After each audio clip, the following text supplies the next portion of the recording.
bring the whole fucking diseased, corrupt temple down on your head. It's gotta be biblical.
Hello, everyone. Welcome to Patriots Across the Pond. I'm Elisa, and of course, I'm here with Stu.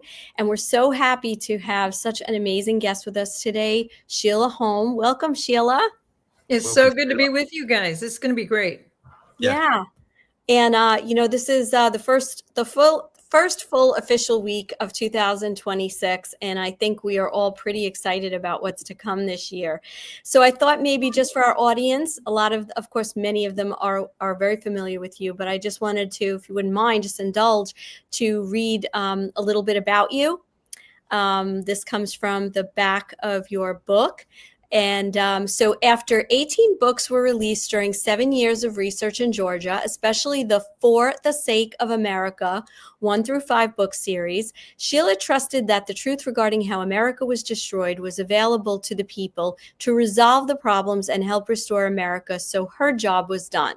However, as soon as she focused on other projects, an international attorney merely handed SHEILA a copy of the 45 points used to destroy America and the world. SHEILA quickly realized that at depth of the evil plan against America and the world was more significant.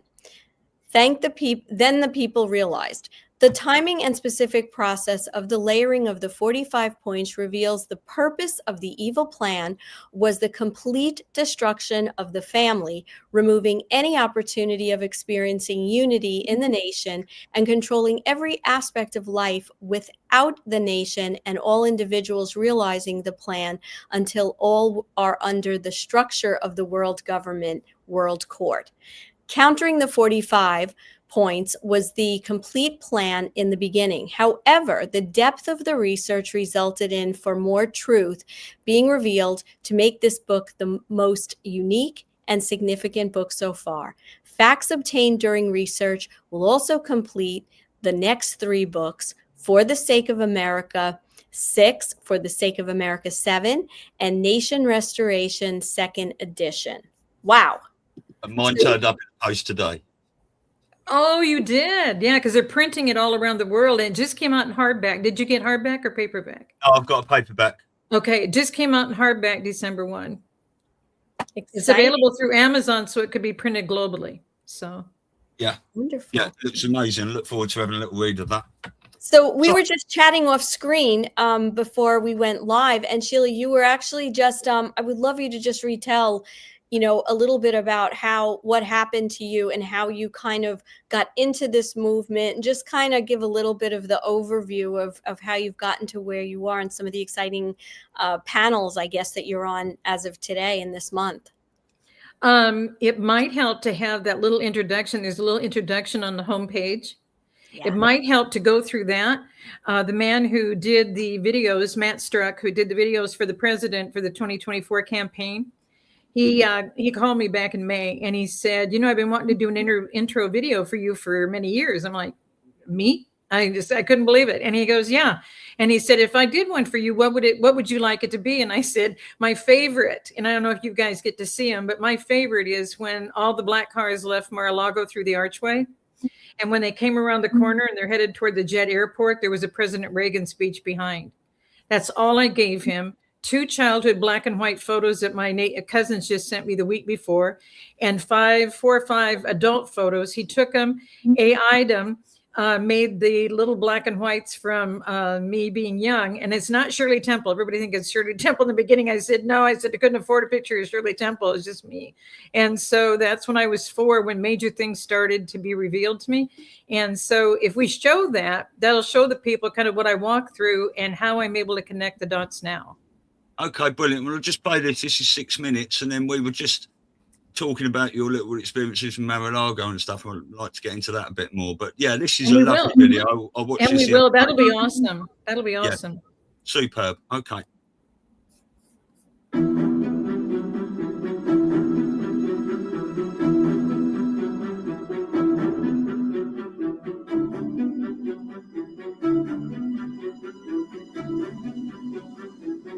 I do ask every publisher, every editor, and every newsman in the nation to re-examine his own standards and to recognize the nature of our country's peril. In time of war, the government and the press have customarily joined in an effort based largely on self-discipline to prevent unauthorized disclosures to the enemy. In times of clear and present danger, the courts have held that even the privileged rights of the First Amendment must yield to the public's need for national security. For the facts of the matter are that this nation's foes have openly boasted of acquiring through our newspapers information they would otherwise hire agents to acquire through theft, bribery, or espionage. The details of this nation's covert preparations to counter the enemy's covert operations have been available to every newspaper reader, friend and foe alike. That the size, the strength, the location, and the nature of our forces and weapons, and our plans and strategy for their use, have all been pinpointed in the press and other news media to a degree sufficient to satisfy any foreign power. The newspapers which printed these stories were loyal, patriotic, responsible, and well-meaning. Had we been engaged in open warfare, they undoubtedly would not have published such items. But in the absence of open warfare, they recognized only the tests of journalism and not the tests of national security. And my question tonight is whether additional tests should not now be adopted. That question is for you alone to answer. No public official should answer it for you. No governmental plan should impose its restraints against your will. But I would be failing in my duty to the nation in considering all of the responsibilities that we now bear and all of the means at hand to meet those responsibilities if I did not commend this problem to your attention. It is the unprecedented nature of this challenge that also gives rise to your second obligation, and that is our obligation to inform and alert the American people, to make certain that they possess all the facts that they need and understand them as well, the perils, the prospects, the purposes of our program, and the choices that we face. No president should fear public scrutiny of his program, for from that scrutiny comes understanding, and from that understanding comes support or opposition, and both are necessary. I am asking your help in the tremendous task of informing and alerting the American people. And it means, finally, that government at all levels must meet its obligation to provide you with the fullest possible information outside the narrowest limits.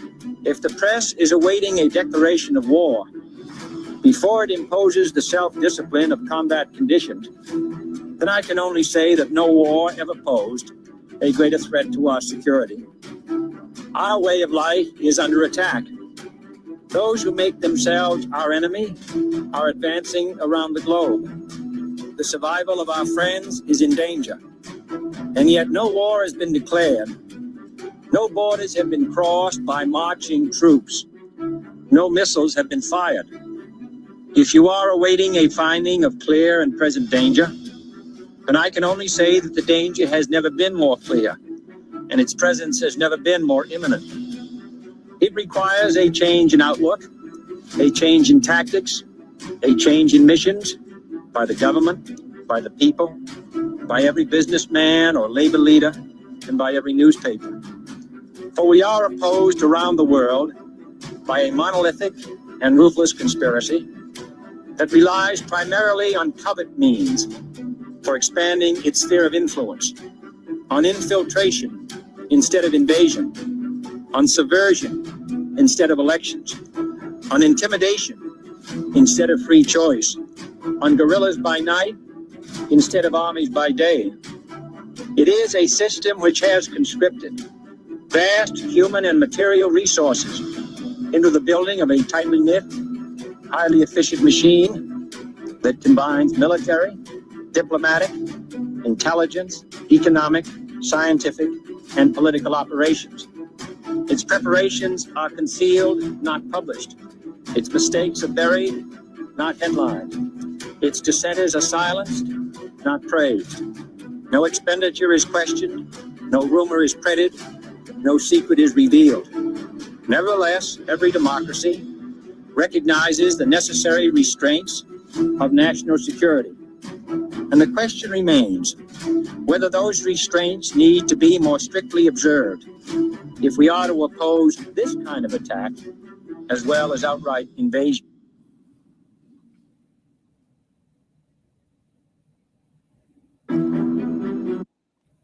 What an amazing little video that is, especially with the short brief you gave him. And it's certain to say that you're certainly on a few watch lists, like many of us all are, I would imagine. Been through hell so many times, I can explain how it's how they're operating. It's best way I can explain it. Just a farmer's daughter from Nebraska who tried to have a corporation, and then the judges, and then the economic fraud DA until the FBI had it as a federal case. But I had to provide all my evidence, and having no idea they were destroying me the whole time. Wow. That's well, crazy. Like so many of us, you just persevere, and we know what our missions are. So keep going, right? And you certainly have. So where should we start? I know that you have, you were telling us a little bit about your journey with Mar-a-Lago.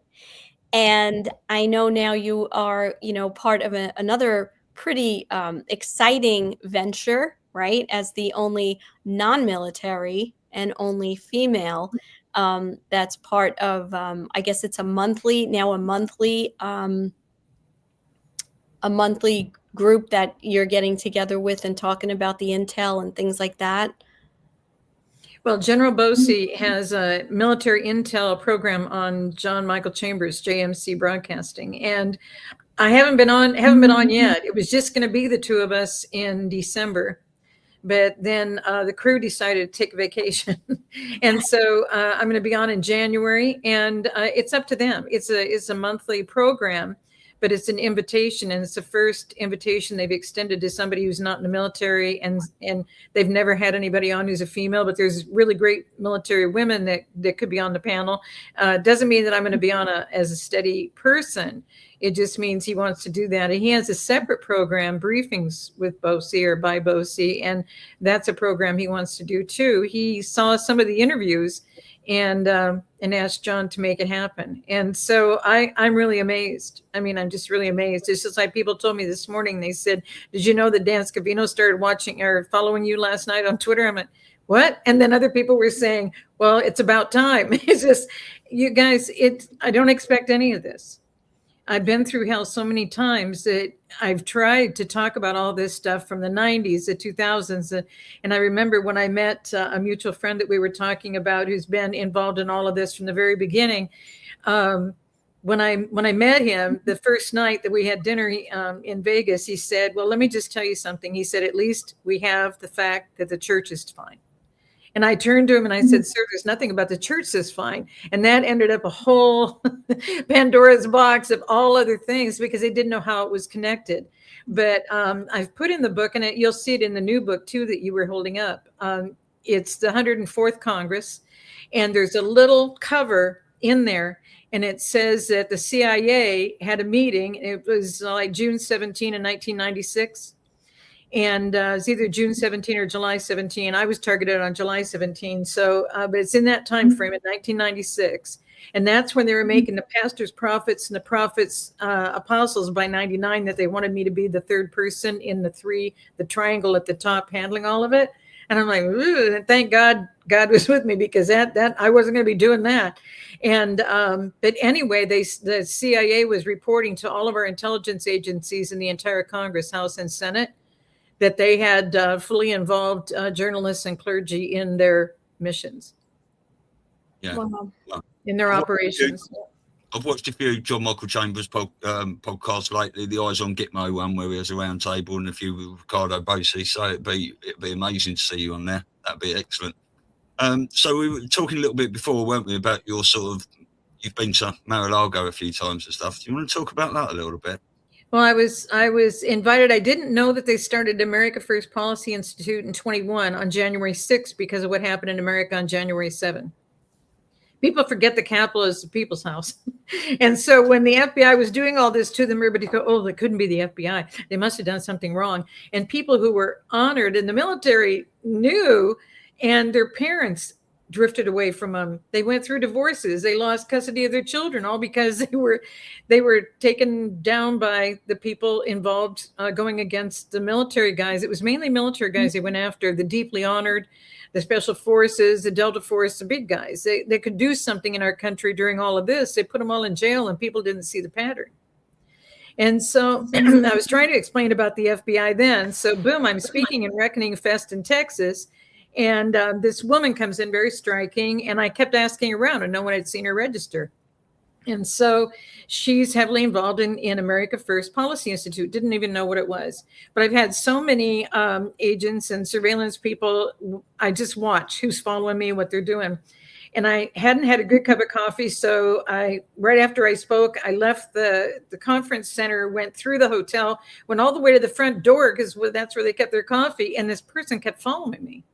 And I'd asked all around, and nobody had seen this person. Very statuesque, very gorgeous, fabulous outfit that she had on. And nobody could recognize her, said she didn't register. I went, oh, shoot, she's got to be an agent.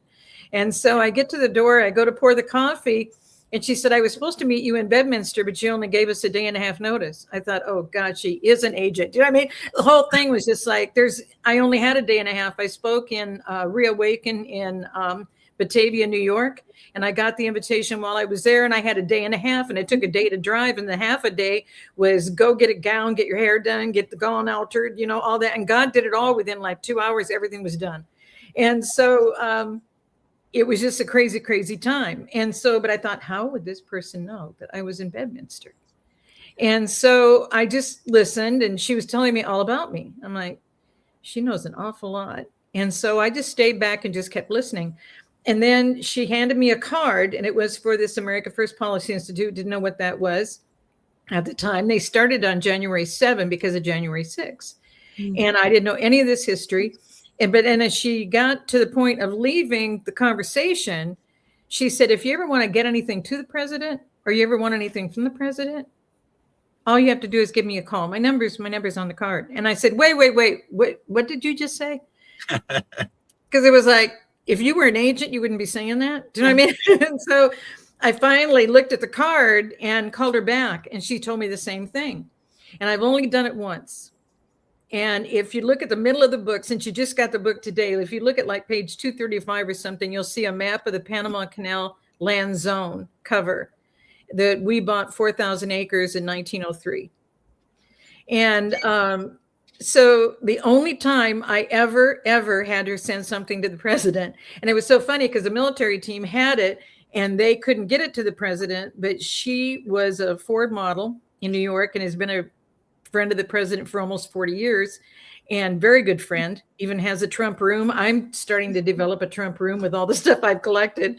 But it's just amazing, just amazing. And this is the item that I sent to her.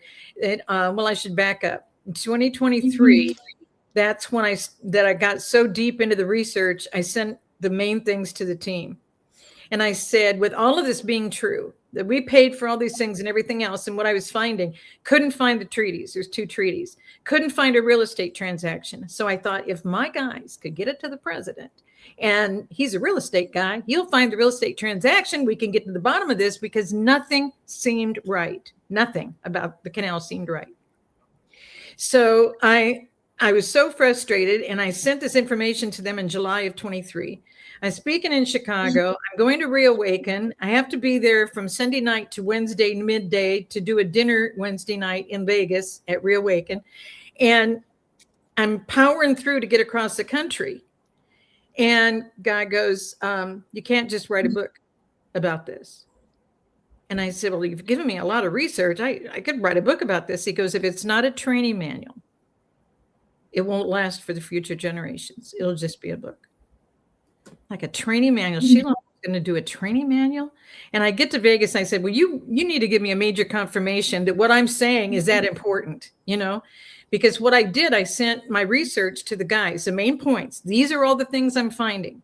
So with all of this being true, who has control of that stupid canal? And so, because God never told me to call it Panama Canal during all the research, because it's never been Panama. They've never owned it. It's just located in Panama. I get to the hotel and they've moved the dinner to Thursday night. And I said, okay, God, this is crazy. Now the dinner's Thursday night. I didn't have to power through like this. I could have had a little bit of rest. Didn't have to drive. I've got a car that likes to drive. And so I just keep up with the car. I'm not saying there's a problem with the speed. So anyway, so I'm in Vegas and I sit down. I said, so what are we going to do tonight? And he goes, well, I did this for you so you wouldn't have to do the dinner and you could see what's on TV. I said, we never watch TV. And he said, no, you have to watch TV. And it was the president's first interview with Tucker on Tucker's new structure. Yeah. And it was August 23 of 23. And they pre-recorded it. So it didn't get it wasn't live that night on August 23, but the pre-recording was ready. And I said, I'm in Vegas. I don't know how. I do the same thing when I'm in Augusta instead of San Diego. What channel is that on, God? Because we don't watch TV. And what channel is it on? So he told me, and I tuned in, and here's Tucker interviewing the president. And it's a 45-minute interview, which is hilarious. And in the 45-minute interview, right in the middle, the president starts talking about 1903. Tucker's getting really frustrated because Tucker's like, sir, I've got you on and we want to go through these current things and the people have a lot of questions. And Tucker's trying to keep it current, hot news, first interview, right? And the president said, well, back in 1903, we were doing this and this and this and this. And I had found, and he was quoting everything off of it, the 35,000 lives I found. Later, he found 38,000 for me. But these were the beginning research things of, if all of this is true and we did all of this, then I just have to know who's got control. So after he quotes every single thing, and no matter what, Tucker keeps circling back to try and be current, and the president keeps bringing it back to 1903. It goes on for like 5 minutes. So I put the transcript in the book. You're not going to have to try and look it up, but the whole transcript link is in the book too. But the transcript section that he did all this. So the president is telling the world, my research, I'm go, okay, if it's all being true, then where are we at? And he goes at the very end of it, like these 5 minutes, he says, you're probably wondering who has control of that canal. Did you know it's China? But you're not going to have to worry because Xi and I are friends. And all I'm going to have to do is make a phone call and I'll get the control back. Now, this is 23. He's not back until the end of 24, going into 25, right? But I was so encouraged by him quoting all of this, okay? So then I'm coming into 24 and we still haven't found the land because the treaties are gone. We don't care if they burned them or whatever. There's no treaties. The 2 treaties are gone. There is no real estate transaction. I mean, I have gone everywhere to research everything. And I was so frustrated because the funny part about this book, God said you have to research it backwards. And I'm trying to explain to God that point 45 is about the world courts. They're trying to take us. Those are over in The Hague. So The Hague is over. I'm trying to explain to God what geography is in America. Can you imagine how stupid I must sound to him sometimes? Because I keep going into SHEILA mode and trying to explain The Hague is over here. And the Panama Canal got us way down over here. And it's affected by these countries that are all in trouble. Venezuela, Colombia. I mean, I'm explaining all this to God about all the trouble down there and everything. Well, that's probably why they brought the Chinese in. And I'm explaining this whole thing. And God just wants me to chill. And I said, well, what do you mean? And he said, you don't have to worry. The research is combined. I'm like, what the hell? They had to internationalize Panama because they don't understand the original culture, Hebrew. And in Hebrew, nation means people. So 45 is to take all the nation of America and all of their individuals into the world court. Do you see what I mean? So God knew, and to internationalize Panama. So when I look up all the legal reviews, it doesn't matter what legal review he sent me to, and I went into so deeply, every one of them had to combine those two, because the only way to do that in their minds, in human minds, is that you've got to get rid of that, because they can't have any control or anything down in Panama. We have to scoop up the 50 states and as one nation and all the individuals in the 50 states and get them all into the world court structure. That was their whole goal. That's point 45. Everything else took us on a slippery slope to get there. And the reason why I had to write it backwards is because I had already put, because I'm organized and structured, and this is now book 21 for me. And I've got it all structured and everything's together and all the chapters are together and everything's organized. And it's 500 pages, huge table of contents, and I'm getting it all structured. And God said, you got to flip it. I go, what? You got to flip the book. Now, I've never had laptops overheat. They would overheat, and when I would open them up, the whole book would be gone. I'd have to restructure everything. I mean, the stuff that happened putting this book together was unbelievable. I've had my printer go off and print warning signs to me, and my computer guys can't figure out how somebody could, because I'm wireless, into my printer to print things to me. I mean, the strangest things. And finally, the laptop had to be replaced because I couldn't keep it on and not overheating to do the book. So the only computer available was a touch. I said, we got to get it because it's the only computer available. I had no idea. I'm a really fast typer. You can't type really fast or put your hand across the screen on anything that is a touch computer. I didn't know the difference. You know what I mean? So I've been through all of this. And now after all of that, God said, you got to flip the whole book. I was not happy. And he said, if you don't flip the book, the people aren't going to be able to read it backwards to understand it forward. I'm like, what the heck? So I called the mutual friend we talked about. And I said, you're not going to believe it, but I guess I'm going to have to flip this whole book. And he goes, the 45 points? I said, yeah. And he said, of course you will. I said, why? He said, everything they do is backwards. If you don't explain it backwards, they're not going to be able to read it forwards. What? It didn't make sense. Okay. Until I really got into the depth of it. And I understand now, if you would flip the book and you would go backwards in the book, you would be so disheartened, so broken, because that's what it did to me. When you destroy absolutely every layer of culture, every layer of the family, every structure of having unity in relationship, and it's all been programmed into us that we fell for it. And so it was this slippery slope into our own demise. And this is what they love. It's just like culling on the Georgia Guidestones, self-selective slaughter. Well, you chose to do it. You wanted to fly to Italy, and so you had to get a vax. You wanted to keep your job because a world job is more important to you than your life. So you got the vax. All of these things that we agreed to, we didn't just comply with that. When you go through the book, if you do flip the book backwards and read it backwards now as to how it is, the way that you need to read it to see it forward. Once you know that they were taking us into the world courts and they were done with us, once you understand that the whole thing was a lie about Panama. So once you understand that they put all these psychological things in, and even in court situations, so you would never, if you were a truth speaker, you were never going to win. And that's why the laws are based on the other cases. And a majority of judges in this country aren't even taking an oath. It's not just Congress. If you understand all the layers of what they did to us to get us to this point, to comply and compromise with everything, that our generations are so destroyed that they call them millennials, and then they went XYZ all in a matter of 2 decades, is just like, what?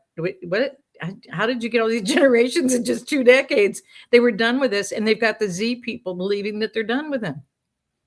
I mean, it's just, so I was sitting at the computer, back to the Panama Canal. I was sitting at the computer and I said, God, I can't do this whole thing backwards. If I understand what you want to do now, I get it.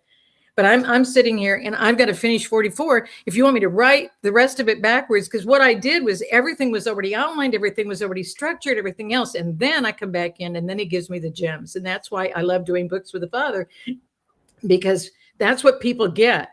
They've told me all the time, I don't get sleep because there's like so many gems. I'm reading 6-7 pages into a chapter and I want to go to sleep, but I can't go to sleep because I want to know how the chapter ends. So then I said, okay, God, I'm going to just finish the chapter and then I'm going to get some rest. But then I have to peek at the beginning of the next chapter. I see a couple of gems and I'm off to the races and it's 6-7 pages. And now I'm in the next chapter.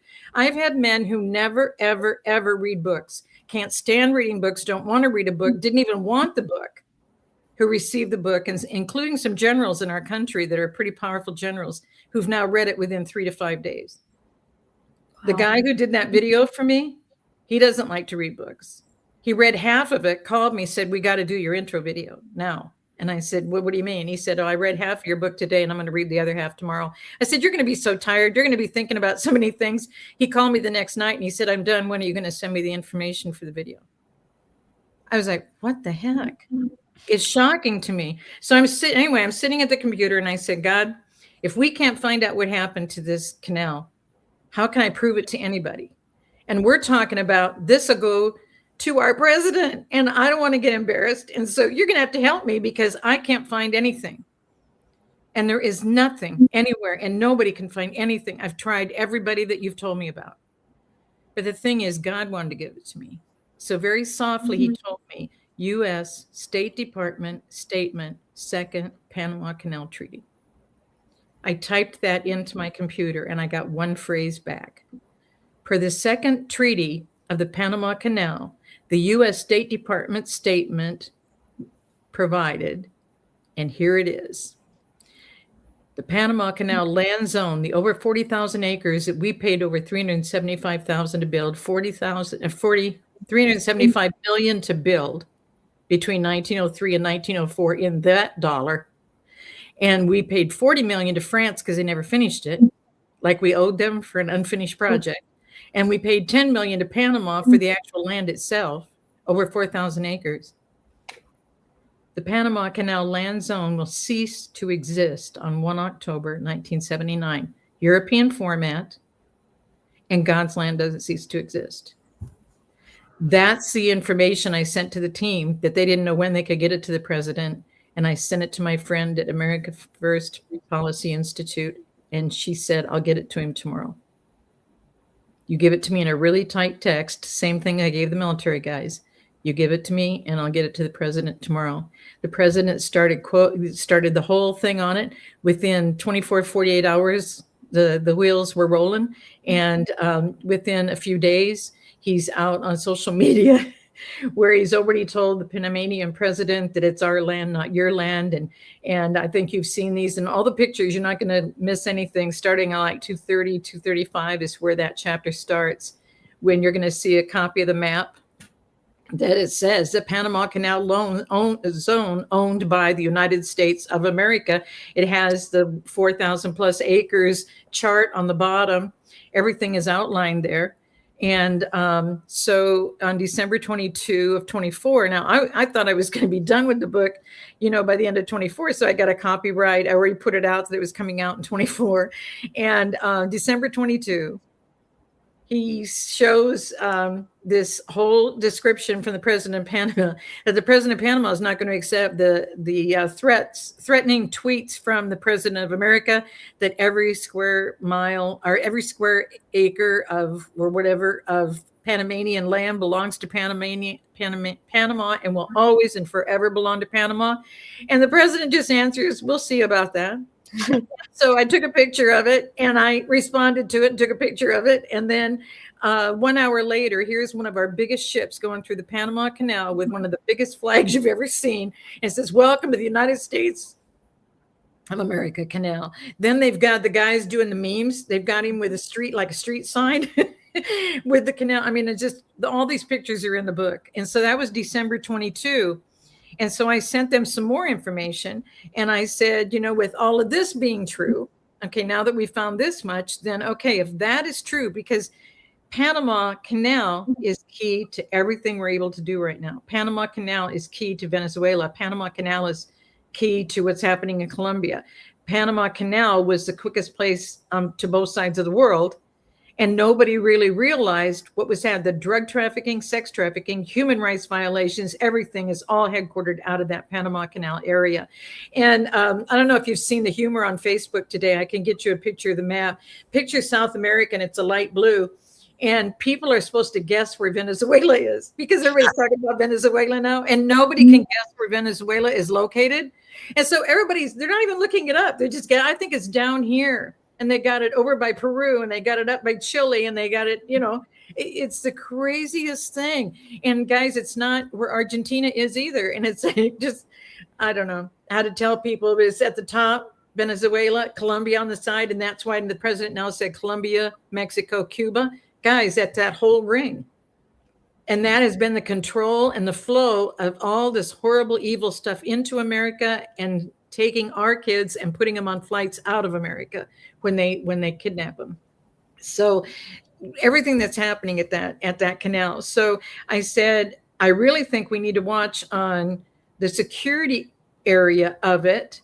So if you can tell me what's happening with the security of it, and if you can tell me what is happening with the maintenance, because with all of this being true, I'm willing to bet, and this is what I told the guys, I said, I'm willing to bet you that we've been paying maintenance the whole time, because title never changed. And the statement was a lie. So 3 days later on Christmas, the president comes out with social media and he goes, "Merry Christmas. Did you know that down at that canal, did you know there are Chinese soldiers on both sides of that? There's security." So see, that's AI protection, where I'm saying I need to know about security and maintenance. And then he said they're on both sides of the canal loyally, but illegally. That's going to be taken care of. And by the way, did you know that the repairs, so not maintenance, he puts repairs, he puts it in double quotes, are costing us billions of dollars a year, and yet they say we have no voice in anything? And I'm kind of paraphrasing, but I'm pretty much telling you exactly what he said. And so here's all of this happening, and I'm like, I'm already at Christmas. This book isn't coming out. So I immediately applied to go into a copyright in 2025 because I want to add all these things from the end of 24. And so all this is happening. And then it comes to my birthday. And what does he do on my birthday? He sends me all the prices.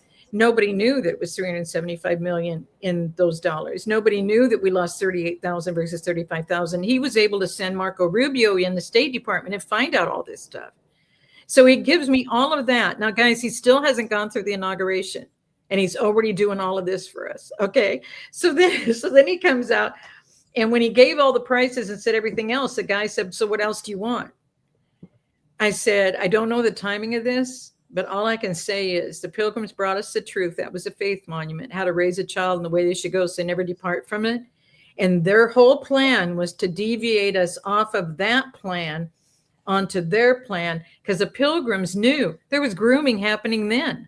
They were killing the men. They were boiling the fathers in oil and taking advantage of the wives and the children. This was going on for centuries before. And so it goes all the way back to ancient times. Nothing we're dealing with now is new. So as all this was happening, I said, so to me, that's where we have to go. But I don't know what the timing of this is. 3 days after my birthday was the Carter funeral, and she dressed as a pilgrim woman. I'm not kidding you. And that's when I said, okay, what do you guys think? And I said, I think it's time to get this out. And he said, yep, get the damn book done. I said, okay, the damn book's going to be done. So this is kind of how my life has been, having no idea. I set those 3 books aside because this became so urgent, having no idea how it was going to match up with all of this. But all my books have been this way. When, because I've been so destroyed, so many different layers, so many different reasons, so many different departments and bureaus. And I mean, we've got 405 departments to eliminate in the government. All those bureaus were added. They're not anything to do with us. We're all dealing with it globally. And everybody thought in America, it was just, you're in California, Sheila, you should really get out of California. And I said, the whole thing is they're more organized. He said, what do you mean? I said, it's Getty family. You guys have multiple families and they fight over each other. So you don't even think you're being taken over, but you are. And now they're just finding out. People are just finding out now how bad it is in each and every state. Yeah. So, Yeah. You know, you mentioned California, right? So I'm in New York. So, you know, I would say it's pretty clear. I think New York, maybe I'm wrong, but I just think the evil here is probably outweighs a lot just because of the length of time that it's been around and its founding and all that. But be that as it may, I wanted to ask you, when it comes to everything that's going on right now with Venezuela and Maduro, why is it that he is being arraigned and his wife in New York? Do you know why it's New York that they're doing that in the Southern District Court? well, there's 2 things happening. Okay. The judge that's been assigned.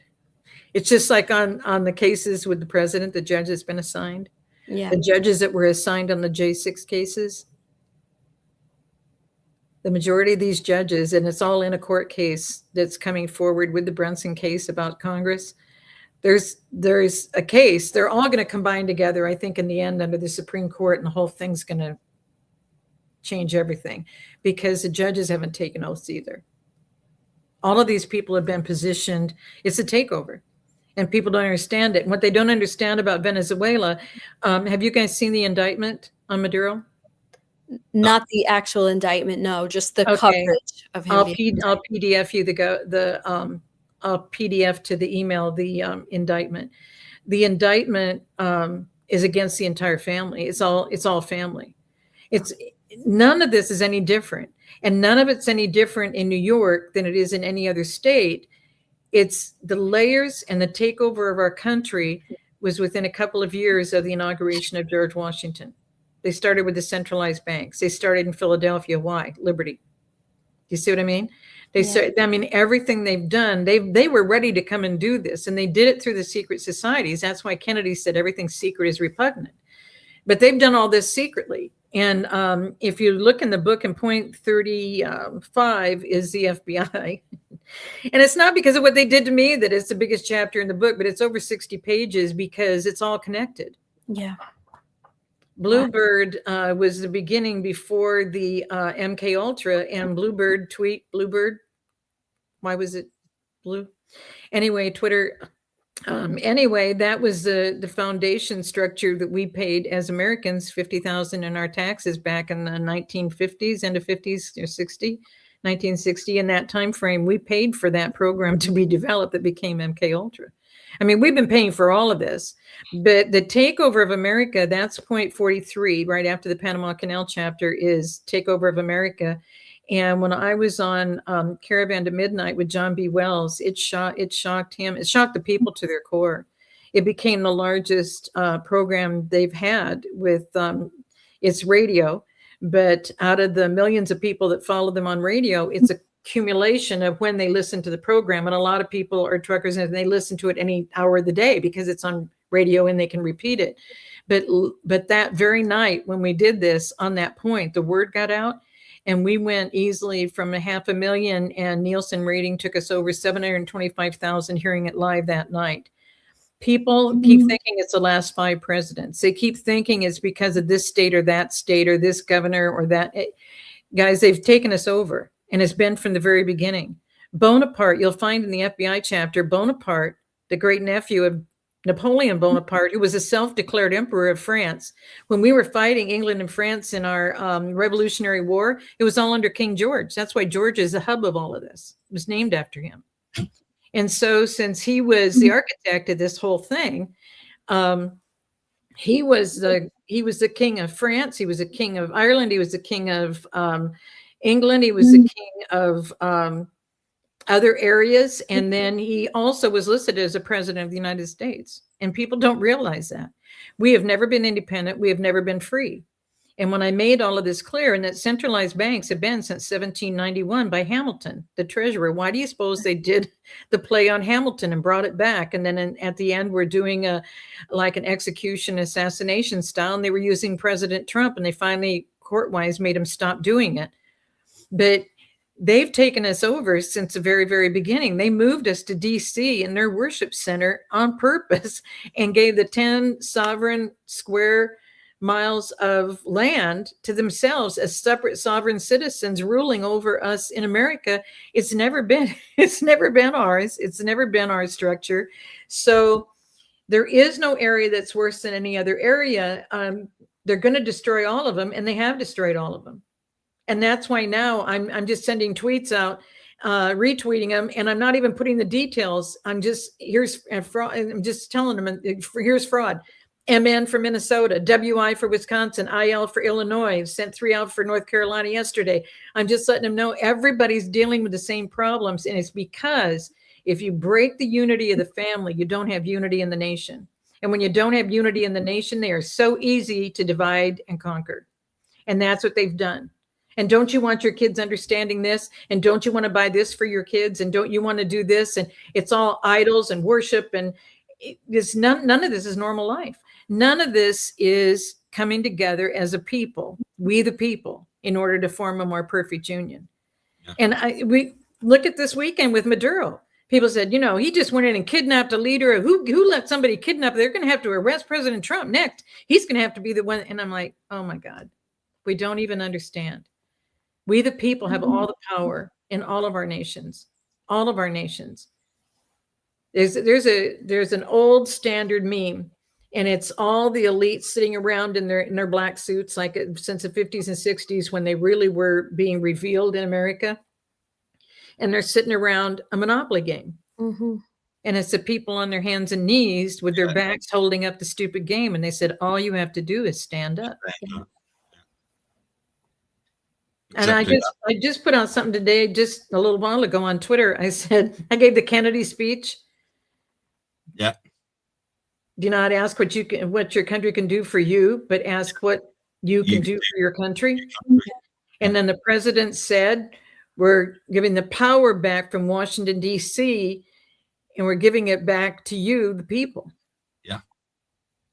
And the people haven't done anything with it. And all I kept hearing was, why didn't Trump clean this up the first time? If he knows what needs to be cleaned up, why doesn't he just clean it up? And it's like, do you not understand? It starts in your little village and your town and your city and your county. And I mentioned Bonaparte, and this is why I mentioned him. Did you know that they sent him over here to set up the special agents that became the Bureau of Investigation, that under Hoover became the Federal Bureau of Investigation?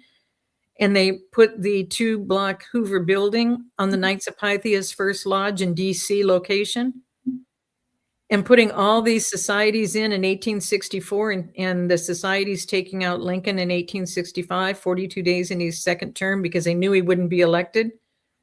The same problems that we're dealing with, that all these other nations are dealing with. Our guys went in and got out Maria Machado. And people say, well, didn't they extradite Maduro?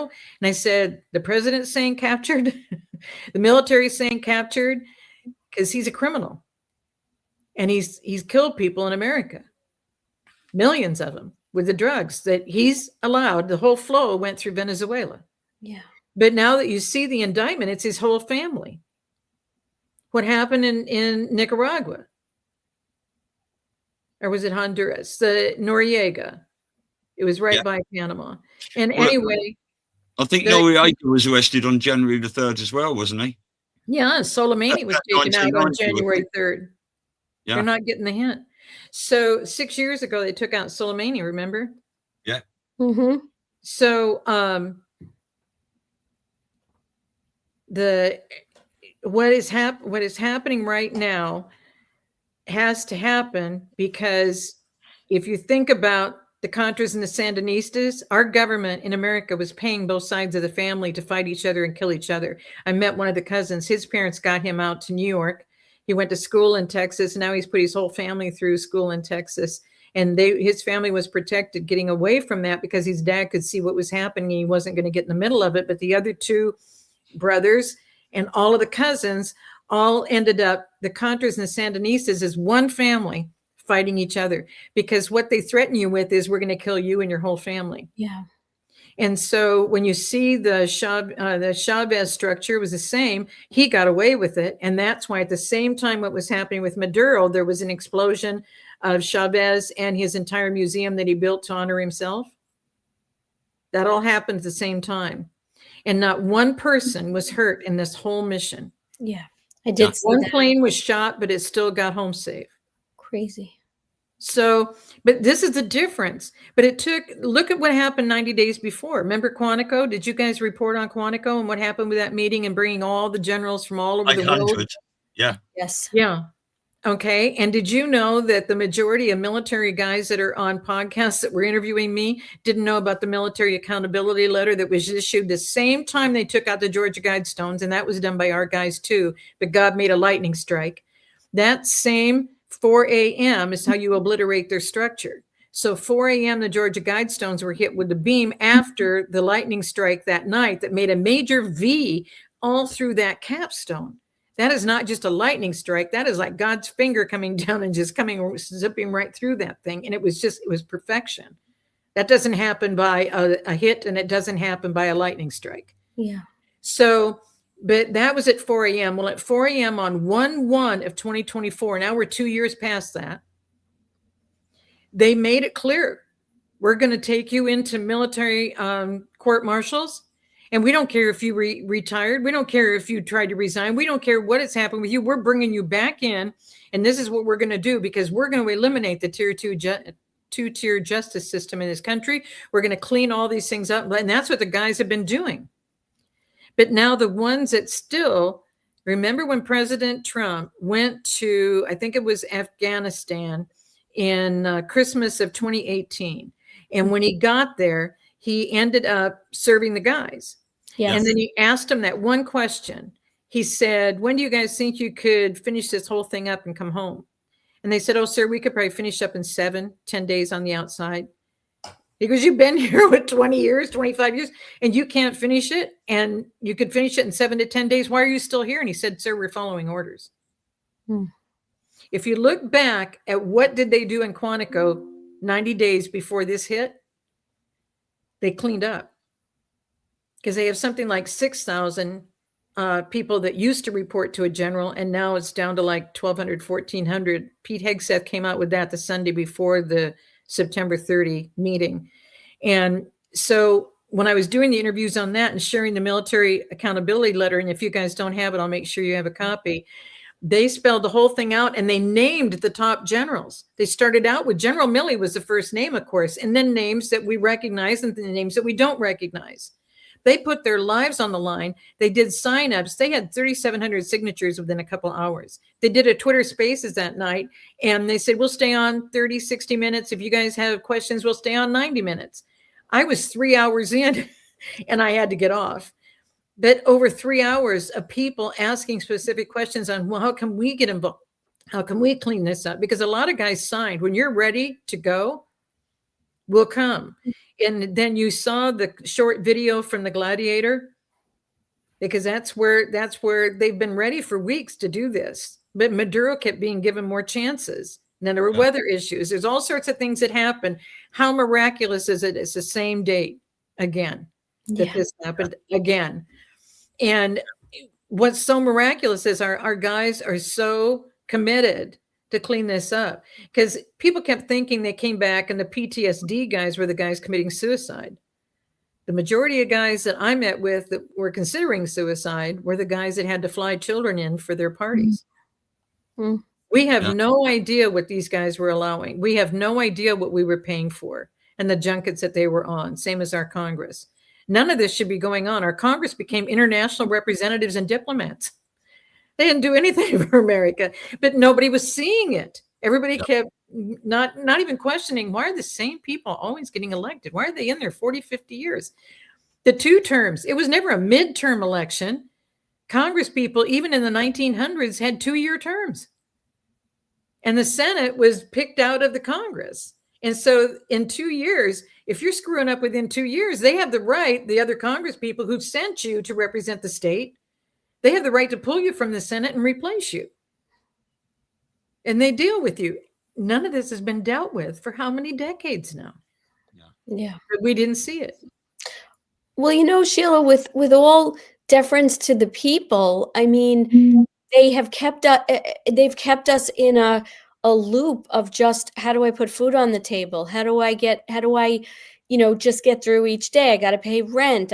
So it was all by design. So, that's, I'm going to say this in quote, it's a luxury to be able to look at this. And for those people, whether it be podcasters or people like yourself who say, well, I'm putting that first, the other stuff, we'll figure it out somehow, but this is important to be looking at. And unfortunately, the majority of people, between all the other things they do with spells and this and that, people just they're just not able to see it. And that's what we're all trying to do now, to open people's eyes, because we've just been slaves, and more so.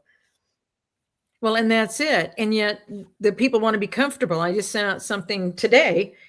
At the same time I was sending these other 2 things out, I just sent something out and I said, please don't forget. Nobody left Sodom and Gomorrah but Lot and his 2 daughters and his wife even turned back in doubt and became a pillar of salt. So he left with his 2 daughters. The husbands of the 2 daughters, he went and talked to them in the pub, and they were having a good time with their friends, so they didn't even go. And they had days of warning with the angels telling them. Noah, when he got 100 years, that guy was given the word, there's going to be a flood. And there's not going to be, he's been saying it the whole time.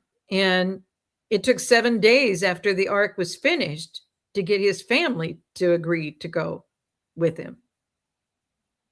That was that, and they were the only ones, and nobody else got on the ark. And when they left Egypt, it wasn't everybody that left Egypt. The Passover and all the things that happened, you would think that would have been wake-up calls for the people. There's always going to be people who are comfortable having food on their table and a roof over their head. But to answer, how did this happen to us and what can we do, because they destroyed us to the point that we don't have any money and we've got rent and we've got all these other things. That's exactly what they do. There are videos again and again of guys in the 1950s and 60s that were saying, we don't care what you tell them you're spending the money on.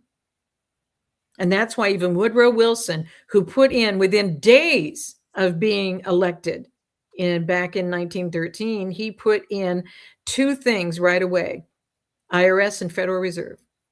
And people go, that's when the banking system went crazy. The banking system went crazy from the beginning. There was a national bank that was never allowed in our Constitution. They put in centralized banks starting in 1791. And by 92, they had 8 banks. And they went all down the eastern seaboard, all the way down to where? Savannah, Georgia. Why?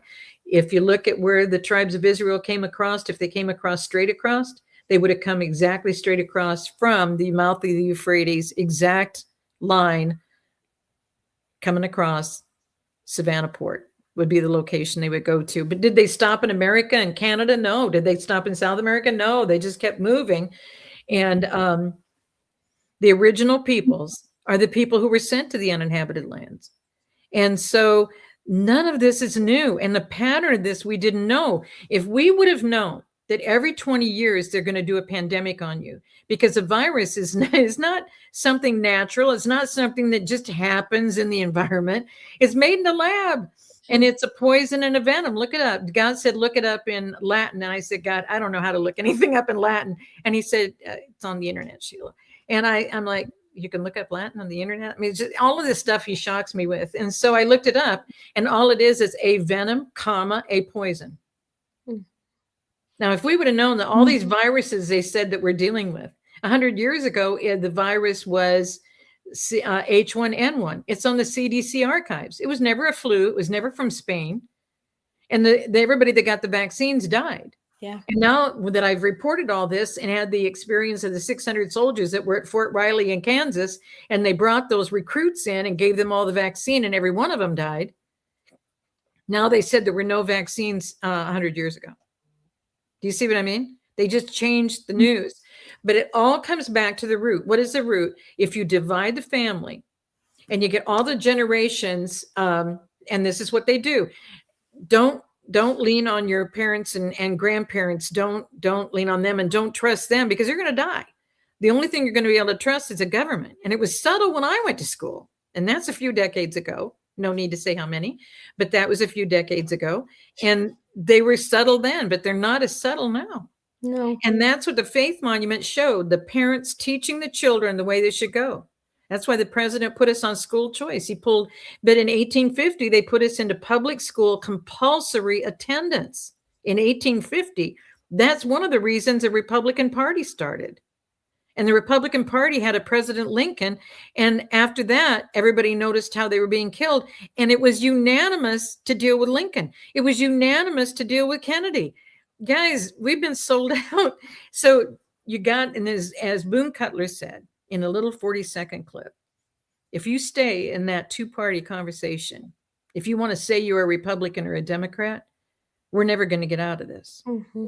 You've got to understand they've always been a uniparty. They've always been against the people. And when you start unifying together, that's when we can turn this around. And it has been so tough getting people to unify together. And they said, we don't have time for this and we don't have time for that. We can all do something, a little something every day. It's just like when people said during the pandemic, they said, if we would have known that there was going to be a day that I was finally going to have something where I didn't have anything else to do and I wasn't going anywhere. Remember during the lockdown? What did we accomplish during that time? All those things that we said we were going to do. Right. If someday we had that opportunity to take a breath and just do that thing that we wanted to do. But we're not expecting everybody to do everything.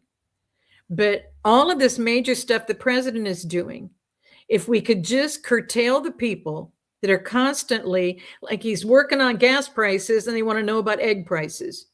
He's working on this. And it's not even his job to be doing half of the stuff he's doing. And America First Policy Institute has written 90% of the executive orders, and people are excited. But those executive orders sit in books on shelves. They aren't in action about doing it. It's we the people in order to form a more perfect union. That's why they destroyed us being we the people together in order to form a more perfect union. We're divided all over the place. Nobody can get along with anybody. Everybody has a different opinion. That's why Director Casey of the CIA said his first year, 1981, and he was director 81 to 87. He said, we must tell them everything false until all they believe are lies. Yes. Yeah. And that was everywhere. And guys, the secret societies took over entertainment. Louis Armstrong was a high noble. That I didn't know. John Wilkes Booth had 5 brothers. There were 5 boys in that family and 5 girls. And that's his 10 children that he had in America. He had a whole other family in England before he came here.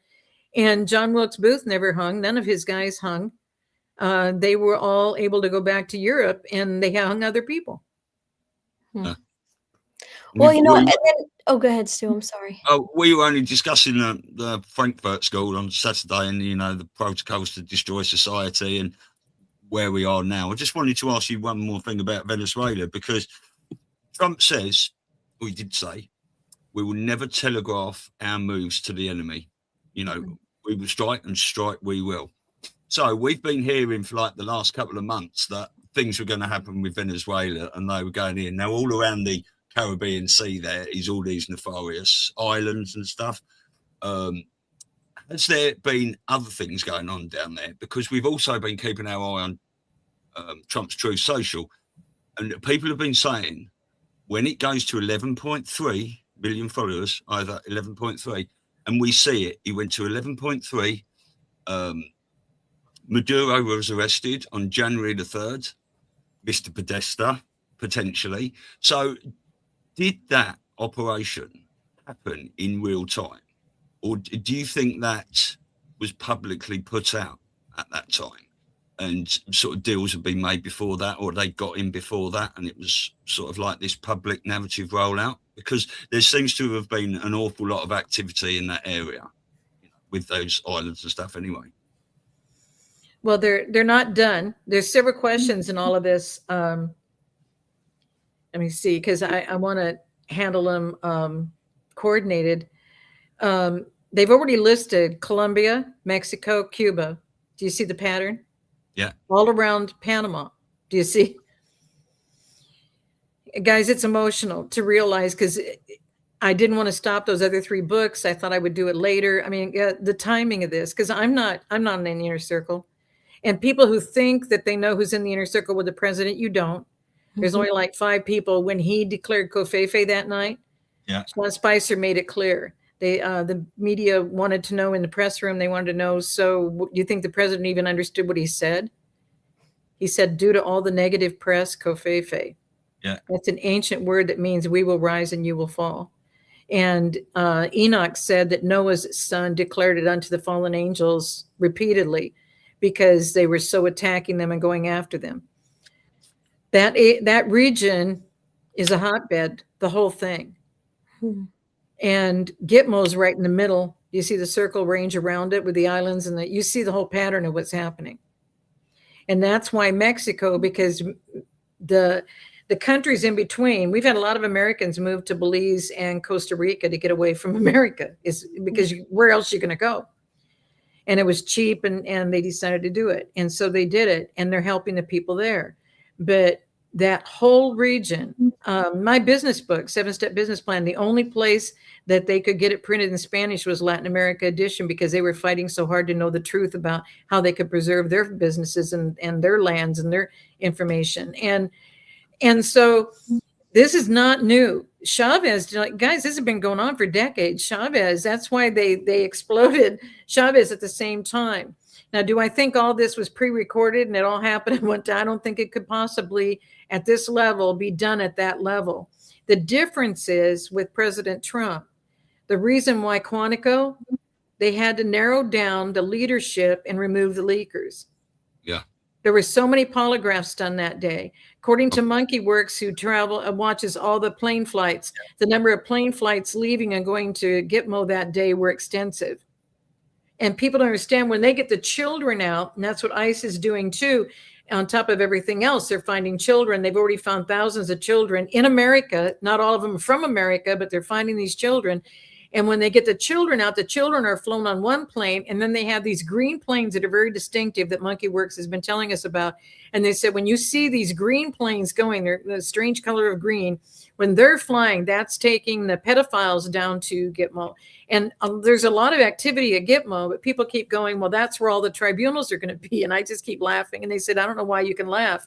I said, do you think we're going to pay to ship all the witnesses and everything for all of these different people to all be tried down there, and et cetera, et cetera? And somebody just said over the weekend, they said, well, if Maduro's in this kind of a prison in America, and all these people are here, so what's going to happen when we arrest all the other people?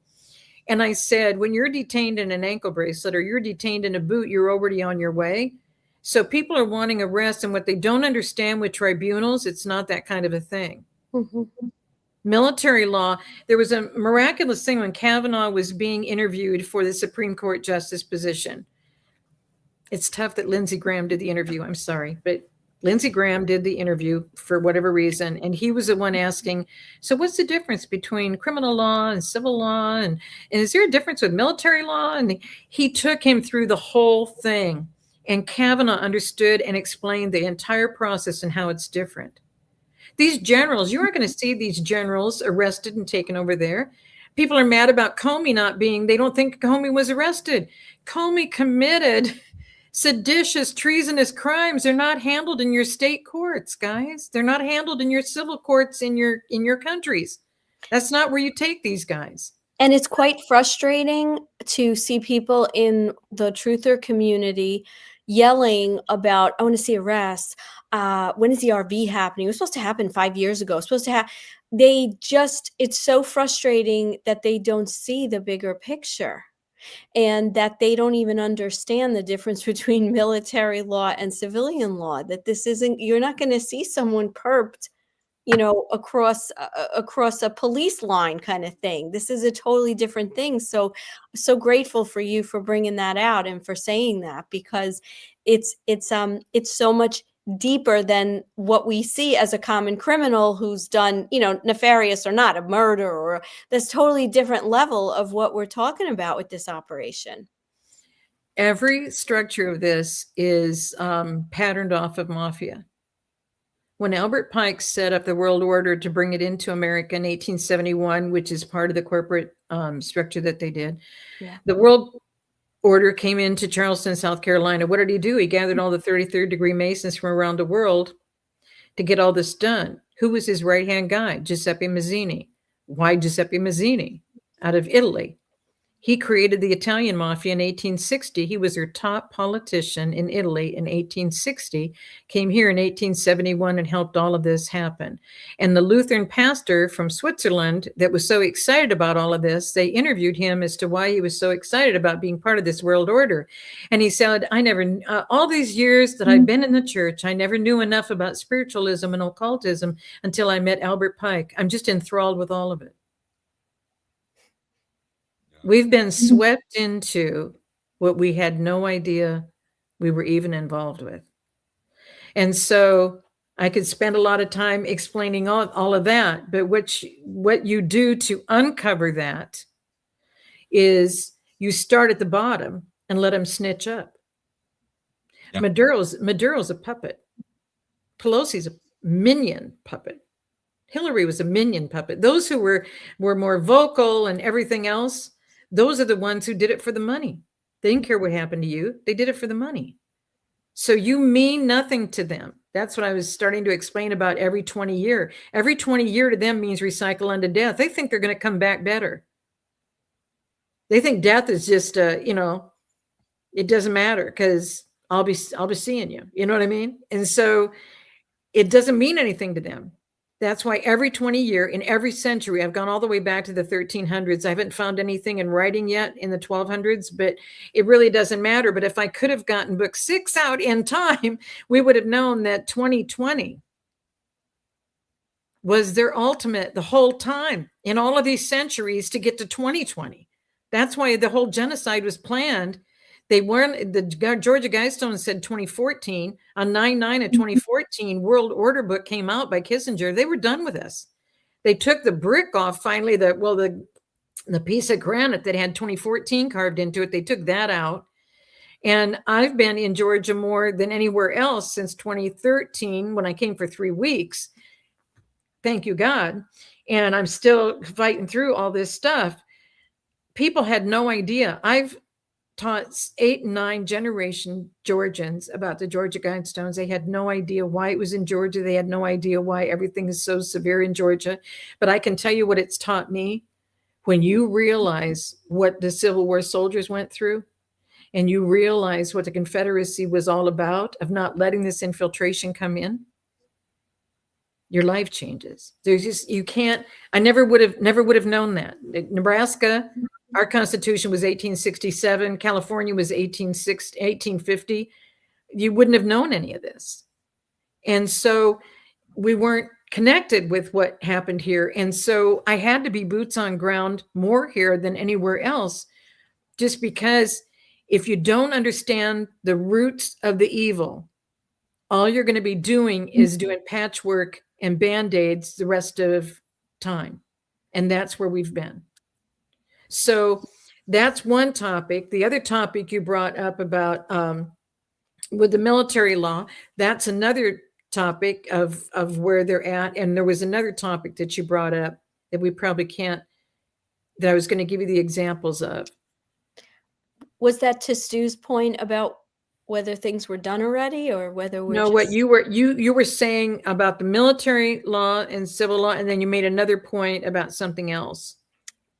Keeping us busy, or spelling us. I'm trying to remember some of the other things we said. I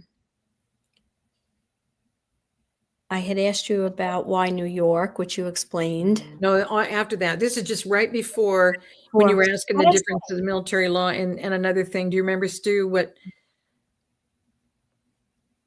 that was? No, I was just really engrossed in what you were saying, Sheila. Well, and that's what happens because I'm trying to take it topic by topic. Well, we were talking about the evil, how deep it goes. We're talking about Savannah, and the this is just when you were talking about these two things, and you said one thing, and then you said about the military versus the civil, the things people don't understand. Oh, the arrest. Okay, so the arrests, and so that's why I was taking you through that whole mafia structure. You have to start at the bottom. So right now, can you imagine how they feel? Because Maduro and Chavez, as powerful as they seemed, they were all puppets. Woodrow Wilson told us in his deathbed confession, for the sake of saving my own family, because they get your whole family involved. That's right. And this is in my first book in the book series. And his neighbor, there's only 2 houses, and it's in Augusta. And I was leaving several years ago. I mean, from 2013, I was leaving in 3 years. And so like 2015, 16, I said, okay, I've done enough. I'm going to leave now. This is before the book series. And they said, what do you want to do before you leave Georgia? And I said, well, I'd like to see Augusta. I don't even know why I said Augusta. I don't have any connection with the Masters or Augusta or any history. And they were driving me to show me all these churches because there's like multiple churches on every corner. And so I'm seeing all of this, and God said, turn to the left and stare. And so I'm turning and I'm looking, and there's 2 huge brick houses. They take up the whole block. The one at the left corner is where Woodrow Wilson was raised. The one at the right corner was where Lamar was raised. And when Taft was president, they sent Taft as a Republican to come and get Lamar as a Democrat, or it's the other way around. And I think Woodrow Wilson was Democrat to be Industrial Revolution. So they sent him, and Lamar was so sick he couldn't do his law practice anymore, but they sent Taft to make him a Supreme Court justice. And they were bringing in Woodrow Wilson as president. Do you see what I mean? We've never had a choice about candidates at all. And so they're bringing in Woodrow Wilson, acknowledging him for doing Industrial Revolution. So they're using all these, but Wilson was a little puppet who wanted to have a name for himself and wanted to have the money. When you make the choice for the money, they got you. Yeah. And that's how they've gotten podcasters and patriots through this whole, what you call a movement, these past few years. And I've seen guys that were wearing hoodies. Now they're in Brooks Brothers shirts and brand new suits. And I know they're getting 10 and 20 and 30,000 a month. I've watched it all happen. That's the same thing that happened with all these politicians, because the real guys don't want their name out there. They don't want their face out there. They want it that you'll never be able to find them and you'll never be able to deal with them. And that's how, through all of the centuries, they've been able to control the whole game. That's what we're up against. It's not about a Pelosi. It's not about the Clintons. It's not about the Bushes. It's not about Marco Rubio's family being from Cuba. It's not about any of those things. Do you remember when the president, he stood in front of the generals and he said, I've got these amazing generals here. And people think it was the top 30 generals that McInerney is in with Vallely. It's not. It was partly those generals, but there's over 200 generals that are fighting that hard for this country as the president is, who will not stop until this is done. Because he says they're not TV generals, doesn't he? Yeah. No. TV generals. No. Makes a point of that. Yeah. No. And let me ask you, SHEILA, we know how hard the military is working, the generals, and then those committed to following the orders and the good for the good. Okay, but that's what had to change. Quantico happened because they were following orders and not following the Constitution. Right. So when all of this gets revealed and you find out that it's the same kind of level of fraud in all of the things the Somalis are doing that the military was also doing. Right. Okay, let me take you back in time. Do you remember right before 9/11, like 2 days, 3 days before, the general that said that we are doing a major audit and investigation because $2 trillion is missing from the Pentagon? Yeah. I think it was right before or after Rumsfeld actually came and did that press conference. right? Remember, he came Well, he out. did the press conference, and then Yeah. boom, we had 9/11, and everybody forgot it. Yeah. Where do you suppose that $2 trillion went? It went the same place as the Somali money goes, the same places. And people want to get rid of the Somalis. And so there's just so many topics that I want to explain so that people can start taking action about all of this. Because now people are like, oh, we got to get rid of the Somalis. Remember when the Haitians were eating all the animals in Ohio and the president kept saying, I'm protecting the kitties, I'm protecting the dogs. He was trying to wake people up. You can't have these kind of people in your communities. And so then everybody was, but the Haitians are no longer a conversation because now it's the Somalis. But the Haitians did the same kind of fraud with daycares and senior care and all this kind of stuff that we aren't even watching. Okay. So the military did the same thing. I explained this in my business book that because I was in corporations and I was a director in top corporations and I was an international director of organizations of associations for corporations. And that was my career before I had my own corporation that they tried to destroy and me. And so being in that environment, what do you understand? If you don't spend the entire budget, we're not going to get as much money next year. Mm-hmm. So whatever it takes to spend the money, back to the guys in the black suits in the 50s and 60s, doesn't matter what title you put on it. Say that you're selling condoms to Palestinians in Gaza. You're spending $50 million for that. And you've heard people read the list. They said, don't care what title you put on it, just spend the money. So now this backs to, and this is what you're bringing up about the family, about we don't have the money in the family to pay the bills and have food on the table, et cetera, et cetera.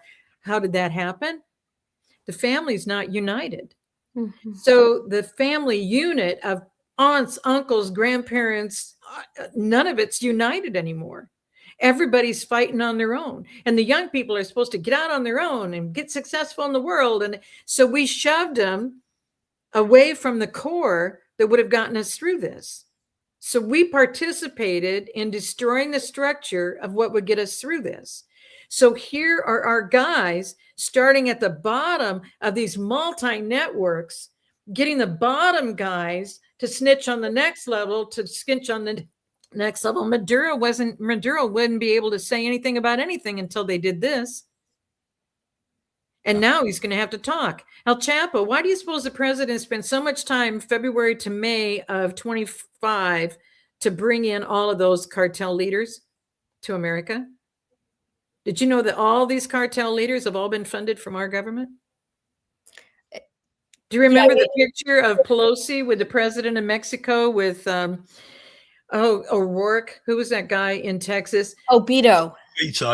Yeah, so the two of them are down in Texas making a new deal before the 2016 election, and we're all sitting here watching this. But that's why the president put those generals behind him. And he said, these are the generals that are going to get us through this storm. And they said, what storm, Mr. President? And he said, you'll find out. Right. Do you know what he was patterning? There was a leader of the shadow government. He had 24 underneath him, layers underneath him with leaders. There's a leader, all 24 leaders and all of their minions, all under him. Their communication system was separate from our communication system. Nobody knew what they were doing. They were able to do it all in secret because they set all of this up. There's Dick Cheney at the top. Why do you suppose Dick Cheney's funeral, after his death was announced, who knows when he died, after his death was announced, the funeral was 17 days later. And that's the only day flags were at half staff. They weren't at half staff for 17 days honoring him. Also a flag that was wrinkled, also upside down. Yeah. Bob Dole was the only one who noticed it on 41, President 41. He moved his wheelchair around to the other side. He's the only guy that knew what that meant. And well, I'm sure the president knew, but he didn't make a deal of it. But Bob Dole made a deal of it to let people know he knew. What we're up against is so much deeper than we can possibly imagine. So to sit out, and it's the best message I can give, is to sit out and judge as to why hasn't president done this? And he hasn't changed this for me. And he's saying that the prices are better, but it's more expensive at the grocery store. I don't think he understands. He says there's lower inflation, but it seems higher for us because the prices are higher and blah, blah, blah, blah, blah. Nobody's cooperating yet. Yeah. So let me ask you that kind of begs the question. I mean, we kind of know that in general, there's always going to be a percentage of people who just don't get it. They're just not going to awaken. They're not going to be, realized, right? Whatever that is, 5%, 6% of the population. And then you have on the other side, those people who have kind of always seen it, they've gotten it, they've decided to investigate and go deep and dig and, and maybe we don't know everything, but we know a lot more than a lot of people because we've taken the time. What do you feel from what you see and what God tells you? What point are we going to have to get to of percentage of people that kind of get it and are awakened to what's really going on before we can really start to work together? We're already at the percentage to not have to use the Insurrection Act. He just brought it up again last night on the flight back to on his flight back to DC from Mar-a-Lago. He just said it again. And people don't understand that. I might have to use the Insurrection Act. And he finally revealed, did you know that George W. used it 22 times when he was president? Yeah. And this whole Patriot Act. And I'm going to do an insert here. Please bring me back, Elise, to this. But I got to tell you, did you know that Obama didn't sign the extension of the Patriot Act? I did not. TSA is, now they said they aren't going to, but he didn't sign it. He was in France at the time, so it was an auto pen signature, which it's not valid. Vitiates everything. He was in France. We're doing all the research and all the auditing back to the point of, and so, okay. So now back to where were we at? Just to on that point really quick. So, yeah. So where does that leave us? I mean, I used to love traveling. I hate back in the 90s. And I used to travel to Asia and, China. And I love traveling all over. And now it's like, please don't make me go to an airport. I'll drive, I'll walk, I can't. And so does that mean that the TSA and all the violation of our Fourth Amendment, all these other things, is that going to go away soon? There's a lot that it affects because they were forcing the real ID on us. And I don't want to miss the point. I'm sorry. We got to go back to. Yes. But did you know that in California, and I'm just going to use an example because I'm California based, and I watched all this happening. And the real IDs were being given to the illegals that I was fighting against regarding the identity theft, because that's what my Nation Restoration book is about. And we had almost 30 million crimes committed against business and homeowners just in 98 to 2002. And I had all these crimes against me and I never knew to file them. The FBI didn't tell me. And when they told me Federal Trade Commission, I went and looked up and put all this in my book, thank God. Because as soon as I reported the statistics, they stopped reporting it. But I've got their press release right in there that says it. So over 27 million cases were filed. And I didn't know how to file a single case, never knew where to file. I don't think a lot of people did. And yet that many were filed in that 5-year time period.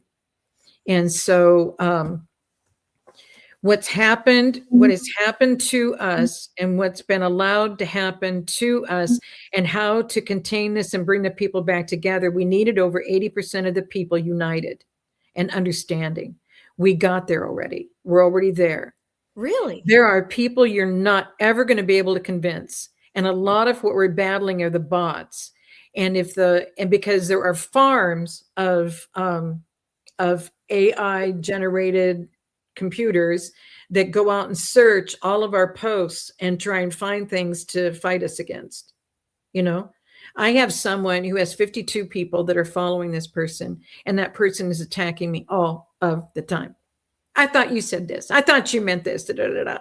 And I'm very gently, very graciously answering back because they do have 52 followers.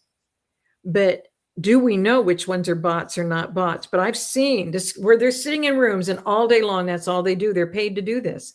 They sit there and they find comments and then they react to the comments to try and take us another direction. Every one of us have free choice. Every one of us. That's why Elijah said, choose this day who you serve. Because all those other 850 prophets that you've been following, none of them are real. So you can follow the fake, and that's why he kept calling it fake news. You can follow all of that, or you can follow the truth, because there's only the truth. There's no versions of the truth. Right. So there's only the truth. So you can either be, and that's in the personal letter in the front of the book, Aleph, and there's a Hebrew video. Go to the interviews page on the website, scroll down to the podcast section, and there's a 4-minute, 30-second, and it'll explain to you we have two choices, life and death. And it says it all the time in scripture. And life and truth is only in Aleph, the Lord over all. And in those 7 years, 2017 to 24, do you not find that profound? When it would have taken 75 or 90 years to have 3 solar eclipses cross America coast to coast, those 3 formed his signature on our nation and gave us the Nineveh lesson. That I can send you the PowerPoint on this. You guys can review it and see if you want to do interviews on these other topics, we can, because if we don't understand what he's trying to tell us and we don't get tight with him, your time is up. You can do whatever you want. But that's why he says, if you don't know truth and you don't know that you're being evil, you may not think you are that evil, but you're of no good to me either. He'll spit you out because you're lukewarm. And what that means is we're either going to correct this, which has never been corrected since the garden. And that's what Lucifer and Satan, you call them anything you want. They say, well, Sheila, Lucifer's lineage is different from Satan. I said, don't give a rip. There's 2 kingdoms. Okay. And I want to choose which one I want to be in. So God made it this clear with me. So if we are in his kingdom, we won't fall for all this other stuff. And that programming has been to have you question everybody. And so the reason I keep graciously answering the people is that if I can turn your heart, and people go, just leave them alone, Sheila, they're never going to get there, blah, blah, blah. Jesus didn't spend his time with those who thought they were righteous. Right. It was the righteous ones who sent him to the cross. So I don't want to be with those guys. I don't want to be sent. And so I'm going to be with the people and help them learn the truth. And that's all we can do, because it's a personal choice. If you want this cleaned up for the future generations, this is the only time in all of history that we've come this far. Our guys have tried it 6-7 times since the Civil War, and we're not able to accomplish it. And I can honestly tell you, and I think the majority of people would say the same thing, because we know that over 80% of the people get that we got one way through this. And you either understand what Trump is doing or you don't, but you better get tight with the Father and come through this, because you only got one way through this. Because in a night, Sodom and Gomorrah was gone. In a night, the flood came and everybody else was killed. Yeah. In a night, they left from Passover, and those people became slaves, and their generations were slaves the rest of their lives in Egypt. In a night, it changed. And people believe the fairy tale that everybody went into Israel in the promised land. Did you know that the tribes of Israel were from Jacob, Israel? And this is in the personal letter in the front of the book. I'd never shared any of this before. God had never revealed any of this before. That happened in 1906 BC. Moses didn't even arrive until 1400 BC. So to think that Moses was leading the people into the promised land, do you see what I mean? And that the promised land was Israel, and that State of Israel Inc. registered in England that was set up by Rothschild and the Balfour Declaration is somebody we're supposed to bless. I mean, how confused can people get? But you can't help people get there. They have to get there on their own. And if they're unwilling to come to the truth and unwilling to hear the truth, it's not going to go well for them.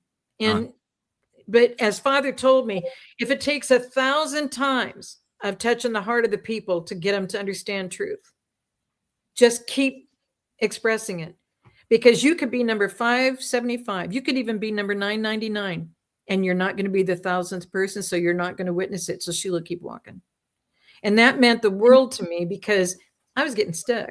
Because I wanted to accomplish it. I used to be accomplished at things. And I used to be able to complete things. And I used to be able to bring things to conclusion and have people understand what I was saying and make a decision that was positive. And I knew I was doing it. This is different. So different. I've had people act like they really get me, and then they're against me. And I went to God and I said, what is this all about? There's so many people rejecting me. And he said, not one of these people has rejected you.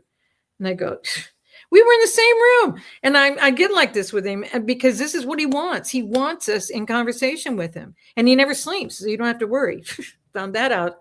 Anyway, so just keep talking to him. And so what he told me was, not one of these people has rejected you. And I said, you witnessed the whole thing. Did you hear? They were great. And they asked really great questions. And as soon as I walked away, they talked as though they didn't even understand anything I said. So they're rejecting what I'm saying. He said, they've never rejected you. And I said, why would you be saying that to me? He said, I'm operating in you. I'm the one with the truth that you're sharing. They're rejecting me. Yeah. Yes. I was just, what the heck? And that's what I mean when people say, well, I don't know how you can talk like this and be so solid about this. And you say it on an interview and it's the same that's in your books. When he gives it to you, you can't forget it. It's like he sears it into your mind. It's just like, because his plan is so simple. All we have to do is get tight with him and he will give you the words when you need them.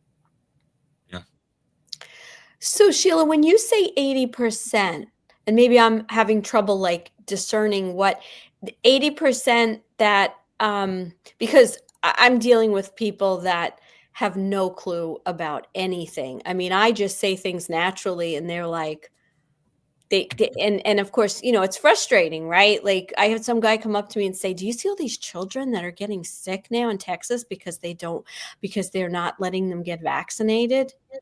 And I said, do you know what's in a vaccine? I'm just curious. Like, did you ever take the time to, and I started telling him different things starting at that point. And he's saying, I don't want to hear this. I don't want to hear this. So I'm thinking, what is that 80% getting? Because they're not getting a lot of the stuff that we know, like that goes deep. But they're just not vocal. Yeah, exactly. Because our guys are watching what's happening with the communications and everything. And we had to get to over 80% to not have a civil war. Because if this turns into a civil war, because I kept saying that what we're dealing with right now is what the Civil War soldiers, I didn't go all the way back to the Garden of Eden until God reminded me that that's what Lucifer uses, is that it's Genesis 3:22. That's why the Georgia Guidestones are put up on 3:22. He said, now that they've know good from evil, lest they eat of the tree of life and live forever. And there's a long pause and they left the garden. And so everything Satan does is based on 3:22, because Genesis 3:22, they left the garden and he's told all of his people, they're cursed on the land, they're to be killed. That's the root of everything we're dealing with. And that's why believers are always killed.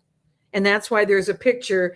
Here is people from Muslim countries in America and how they're treated. And here's how Christian people are treated in Muslim countries. Do you know what I mean?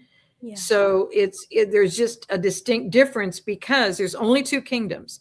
There's a kingdom of life and there's a kingdom of death. And the kingdom of life is the only one that has the truth. And that's why the game plan for the guys in the world can never change. They only have human wisdom. And until you operate with the Father, you don't understand probably as deep. There is a whole level of wisdom that Father has that I haven't even tapped into yet. And when you start dealing with him, I mean, guys, I'm sitting at the computer and I can't complete it on the canal. And he tells me where to find it because they have hidden it over in the State Department in a statement. Yeah. But if you look for the statement that has that stupid title, you're going to find the answer. Who would have known? Right. But Father knows the end from the beginning. He knows exactly what we're living with. He knows this has been every generation, every century this has happened. There are entire people groups around the world who in a night are gone. They've tried and tried and tried. They got everything done. The Mayans, the Aztecs, they knew all of this truth. They had computers. They did all of this stuff and boom. They fought as hard as they could. It was all done and their time was done. But they all left the stories for us. And again, this is the first time that we're getting to this point. Because if you do the Insurrection Act, which is what Sidney Powell wanted to come back and do with the president the next day, right after this whole process, and he canceled that meeting and canceled the credentials to come back in, it was, no, we're not doing it. And what people don't understand is we're not doing that because If you're at the ground view, you think what just happened in Venezuela is really sad and horrible and but if you rise up on eagle's wings at the 40,000 foot level and you look down as to what's going on, you understand that they've been under a enslavement that had them with no food, no way to live. All their pensions were gone. This has happened all throughout Africa. It's happened all throughout Congo and Rwanda and Uganda had never been at peace.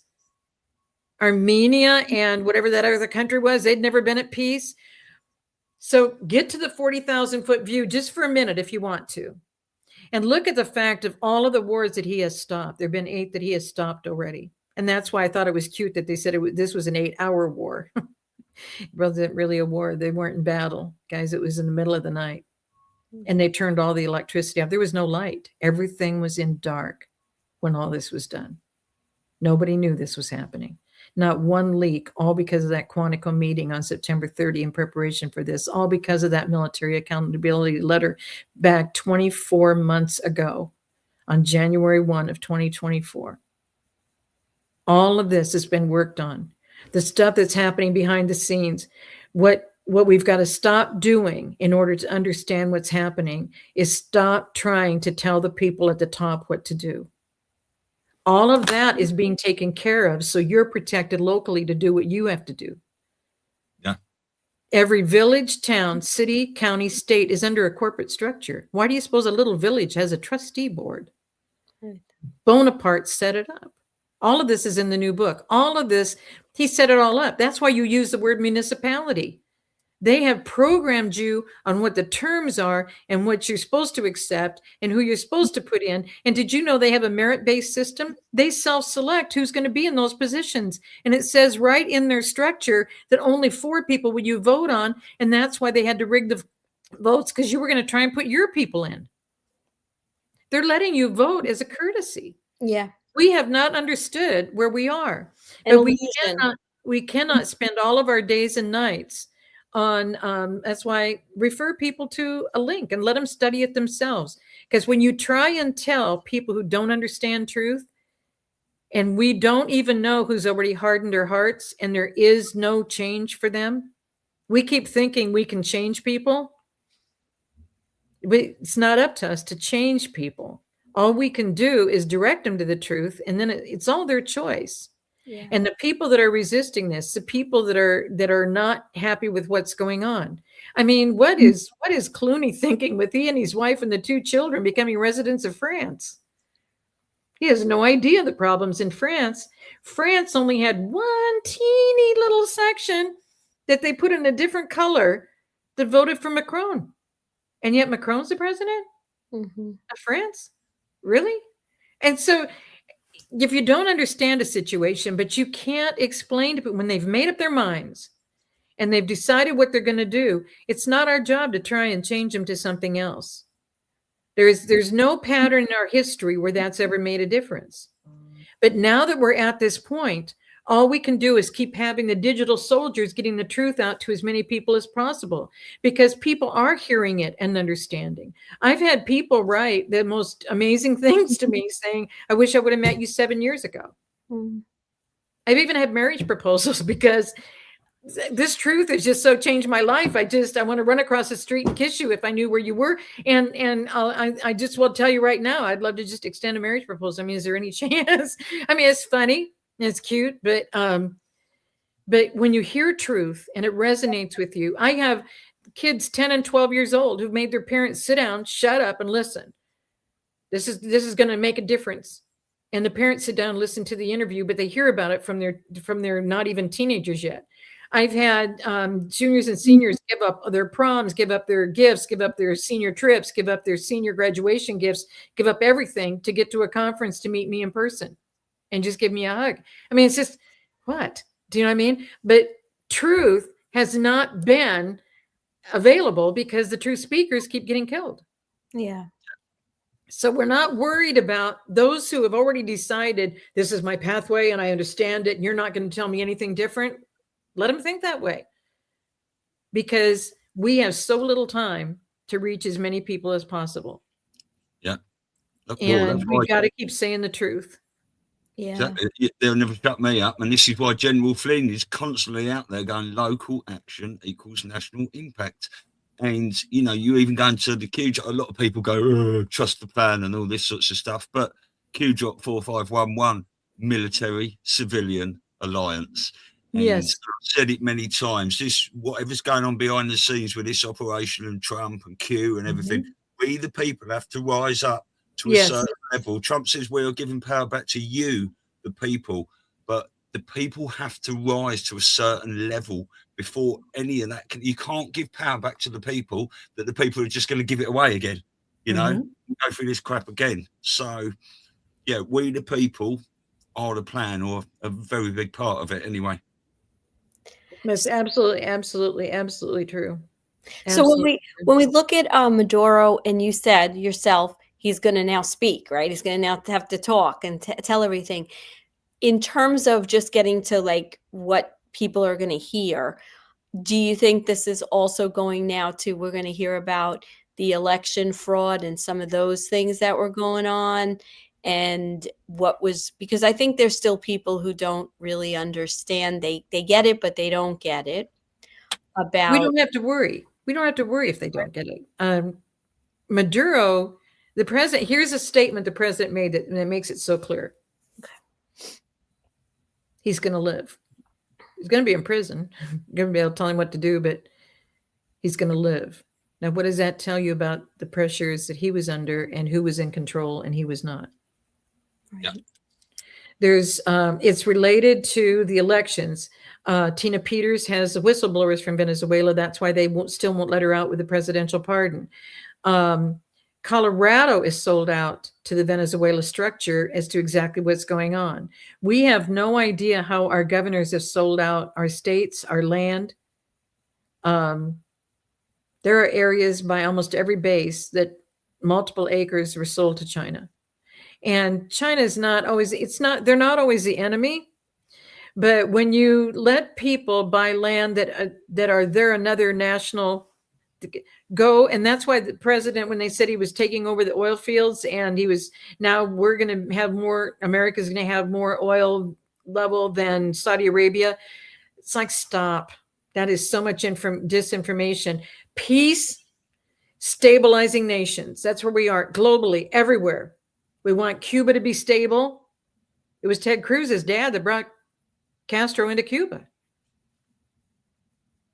I mean, when if you don't understand the history, because that's what all my books have been doing, is correcting history. And I hated history in school. Maybe somewhere inside of me, I knew it was all lies.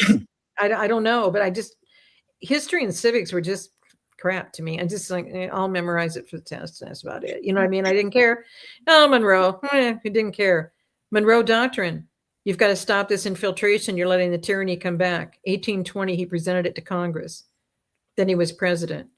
Why do you suppose they took out Jefferson? Jefferson said, you cannot let the evil overtake the republic. You can't replace an evil and think you're fixing the republic. You must completely start over. And that's what we have to do now. But you have to peel off the corporation in order to do this. It's just like you mentioned, I think I remember the topic now because I was asking God what that topic is that you weren't remembering, at the RV, when you're mentioning about people about the RV and then about the families. So RV could take a long time to explain, but this will show you again how Father works through me. So I was invited to come into Wisconsin with issues with the whole housing thing and et cetera in 2012. And so robo signing and taking over homes and et cetera. So I was flown into Wisconsin, dealt with all that stuff in the meetings. And on the chats, people were talking about RV and DINAR. And I thought, they don't know how to spell the word dinner. Is it because they're living in RVs? I mean, you know what I mean? And so I didn't understand this stuff. This is back in the early 2000s. And so now we're up to 2012, and I've met a lot of these people, and I'm trying to explain all this stuff, but I don't know anything. I don't have any money. I didn't have a roof over my head for 12 years because of what the FBI and the courts did to me. And so I just kept surviving through all these other things. And so there was no way to get dinar. So I end up being in Wisconsin. I'm on my way back, and I always have an aisle seat. I go to get on the plane, and it's a middle seat. And the guy at the window is already asleep and snoring, and taking up half of my seat. He's a little bit larger than the seat that he was in. And so he had the arm up, and I didn't know how I was going to go in there. And I said, God, I don't understand this. He said, I did this for you. I said, you did this for me? I'm like, I thought you liked me. I mean, we have these kind of conversations. And so I'm getting in the seat, and he said, I want you to sit down quickly and thank the man for his service. And so I sit down and I look up, and there's a guy coming in, and he's got desert camouflage on, and he's got, I used to call them their backpacks, but they're called a kit now. I learned the word, it's a kit. And so he puts these camouflage desert camouflage kit up in the overhead, and he sits down by me. So he got the aisle seat, and he said, well, that's nice of you to thank me for my service, but I want to know what you're doing. So I told him a little bit about what God had me doing. And then he said, well, I'm with Booz Allen in contractor in San Diego. And I said, oh, great. So you're from San Diego? And he goes, yeah. And he said, I've got to go back and end the contract and do something else. It's very lucrative, but I got to do something else. I said, why? He said, I was in the Air Force. I'm fighting for my country. And now I just spent a year's contract, quality control of dinar. I said, well, what would you be doing with that? And he said, I was stationed in Iraq on this contract. And quality control is to make sure that all of the bills that are printed are of good quality. And our government spent a lot of money because they bought planes that would take this many pallets from left to right, this many pallets from bottom to top. And he said, as soon as one plane was filled, it took off. And for 724, that's what's been happening. This was in 2012, guys. And so I said, so you're done with this contract? He said, I can't deal with this anymore. I'm not this kind of a person. I don't want to, that's blood money. That's stealing from that country. And this is what has happened in Venezuela. Used to be one of the most prosperous countries. By the turn of 2000, it was like in the top, the very top in the world. And that's why they went in there to steal everything. That's why they're stealing everything in America. Everything that's happening to us is not new, and it's never been new in any century. And so it's just different guys that are doing it, but they're all in the same club. And so he's explaining this to me. And so God gives me this information, and it's in the back of my head, and I'm holding on to that. And then fast forward to 2016, when the first book comes out in the series, and I'm on a TV show here in Augusta, and I was living down in central Georgia at a host family. And so I drive up for the interview, and this woman from the Republican office wants to talk to me. And so she wants to meet me and wants to meet with me the next day. And the stuff she was doing, God needed me to see to tell some of the military guys. And so they're cleaning all of that stuff up. So anyway, she's telling me about all the dinar she has. And do I have any dinar? Everybody's talking about dinar. And now we're up to 2016.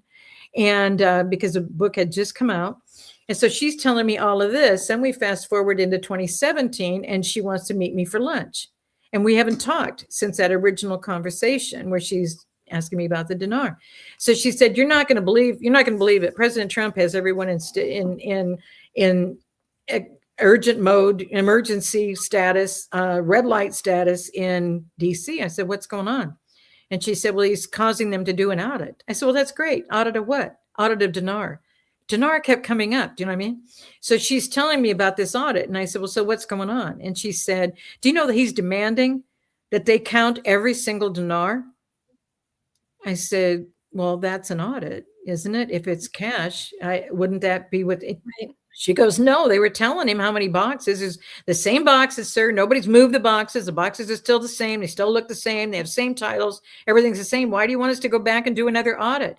He said, I don't want you to just count the boxes. I want you to open the boxes, and I want you to count the dinar. Do you know what they found? There was one dinar bill on the top of each of the bundles in the banker's boxes. Now picture the pallets from the plane filled, okay, with fresh dinar, just printed, gold backed, okay?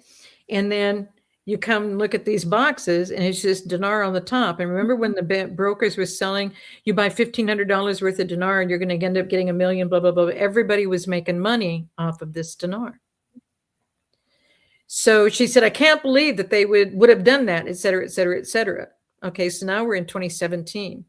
So I said, did you ever go back and look on the internet and do any research yourself? And she said, why would I do that? And I said, because Iraq did a revalue in brand new currency in 2015. She goes, what? And I said, yes, it was a partial transition change. And now it looks like they've changed absolutely everything. And I think that probably happened because of President Trump being in. She said, what do you mean? I said, it's blood money when you steal it from a country that's got gold-backed currency. We weren't in there as a military to destroy their country and our guys lose their lives to steal their currency and play games with it around the world. Do you see it? So what they did was completely destroy Iraq, not just in military. Remember when we went in and blew it all up in like 3 nights? Yeah. We paid to rebuild it. That's what we do in all these countries. Everybody that we've blown up, we go back and build back better. Well, aren't the contractors and all the corporations making the money on the build back? But those are the contractors like a Dick Cheney who owned the companies. Exactly.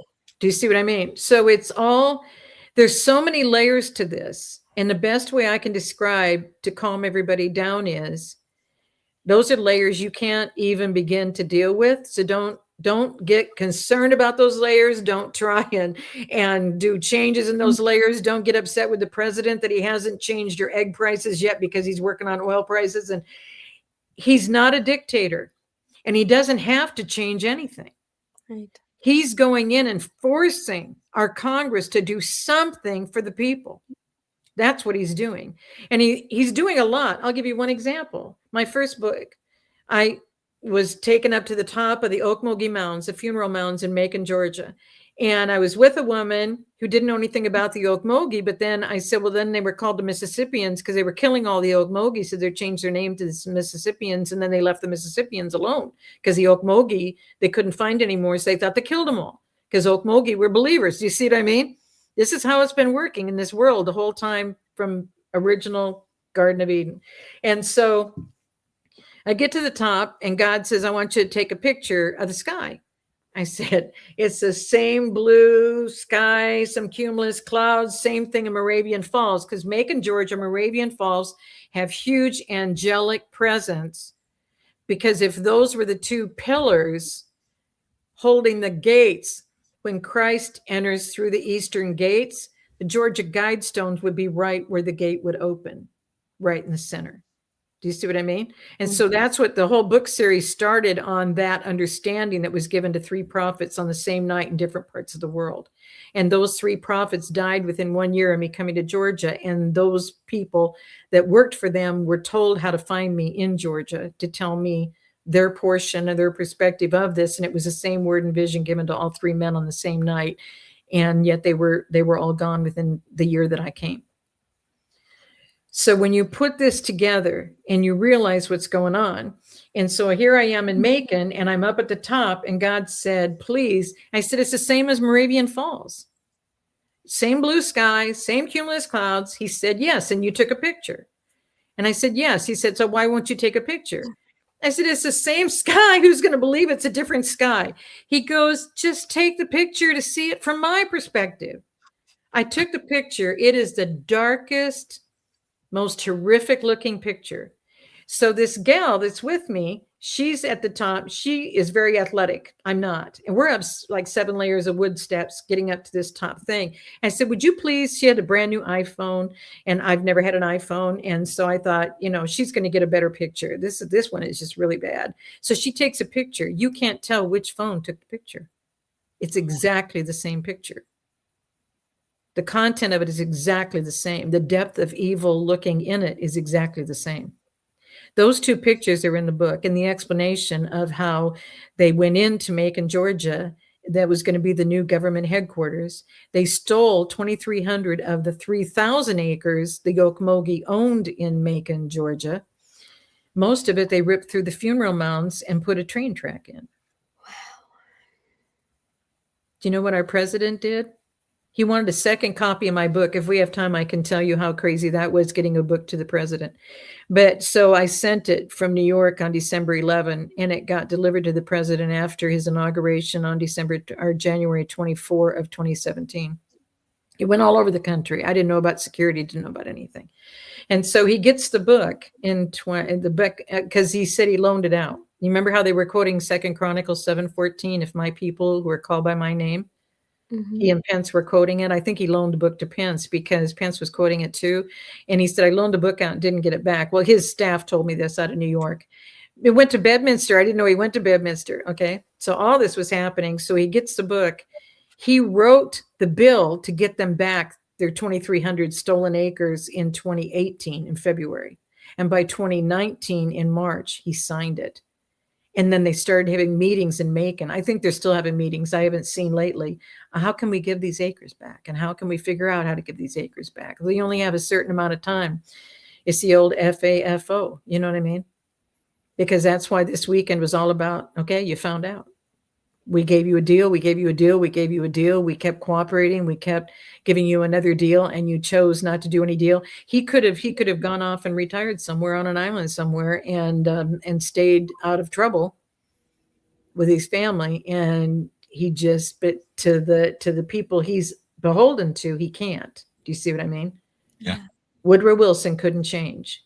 Yeah. Ulysses S. Grant, even though he was the best patriot you would ever want to have as a president after Civil War, he signed Christmas back in 1870. He signed Easter back in 1873 and brought all this back to the Pilgrims. Said, you can't be doing that Gentile worship. They'll be grooming your children again, and he did it. So even though these guys mean well, when they get in there, once you're sold out, they don't see any way out. And they would be helped out, but they don't see any way out. So where we're at right now is we've got somebody who can't be bought. He knows that we're not going to be sold out. Ever since the Civil War, this has been tried. He knew the battle he was up against. He had 200 legitimate generals who knew exactly what was going on and why the Constitution is the way Constitution is. On top of destroying the family, in the 45 points, it's discredit the founding fathers. Discredit who those American leaders were in your country. Destroy the reputations of these people. Use the psychology to take over the court systems so they cannot be freed. Arrange it for social organizations to be able to arrest. That's why CPS is taking your children out of schools and the parents aren't even notified. I mean, just all of it's in there. But it was a plan we didn't even know that was unfolding. And that's why this has been a 3-year daunting 500-page process. And as God told, I was so upset because there's like 5 things that aren't in there. And I'm not trying to do a second book on it, but God said it would have been 3,000 pages if I hadn't reined you in. Because once you get how deep this is, you want to explain everything. But I'm not trying to tell people how to live. I'm not trying to tell people the choice to make. All I'm letting you see is this is how we got here. We've been on a slippery slope to our own demise, not realizing it. And if we don't stop ourselves and our family and our extended family, like right now, your time's going to be gone. Because we're all here with a purpose and a plan. This land was given. Nothing was expected for this land. And then they decided to move all the original people off the land and live in their mansion homes that were wooden homes. They weren't living in teepees. To do all of these things to those people exactly when the books of the Bible were being removed by the British and Foreign Bible Society. And no one has ever named who was in the British and Foreign Bible Society, but they couldn't let you have the Apocrypha to know how they got to these other uninhabited lands. They couldn't let you know that they were always protected by the Father when they were in trouble with other leaders of other countries. And then God totally took out Nineveh. Nineveh doesn't exist to this day. Assyria is no longer there. Where is Nineveh now? It's Mosul in Iraq. So there's so much that we can be doing individually, just in our own families, just by sharing the truth with each other, because people will know what to do when they know the truth. There are people taking action steps now just because they're finding out the truth. So we don't have to try and keep going after people who don't get it, because we don't know, but that they've already decided. And Father's even told me to stop trying to pray over people to get them out of their situations. He said, because once their heart is hardened, it gets worse and worse for them, because you're trying to draw them back into truth, and there's nothing in support of who they are to retain it. So I'm not trying to change anybody. I'm not trying to tell anybody to make a different decision. All I'm saying is know what your choices are, because every choice has the consequences related to it. Yeah. Yeah. SHEILA, you're one of those guests I can just sit here and listen to, and all the podcasts I've seen you on, I just do the same. It's like your information is amazing. Yes. And it's wonderful to have you on.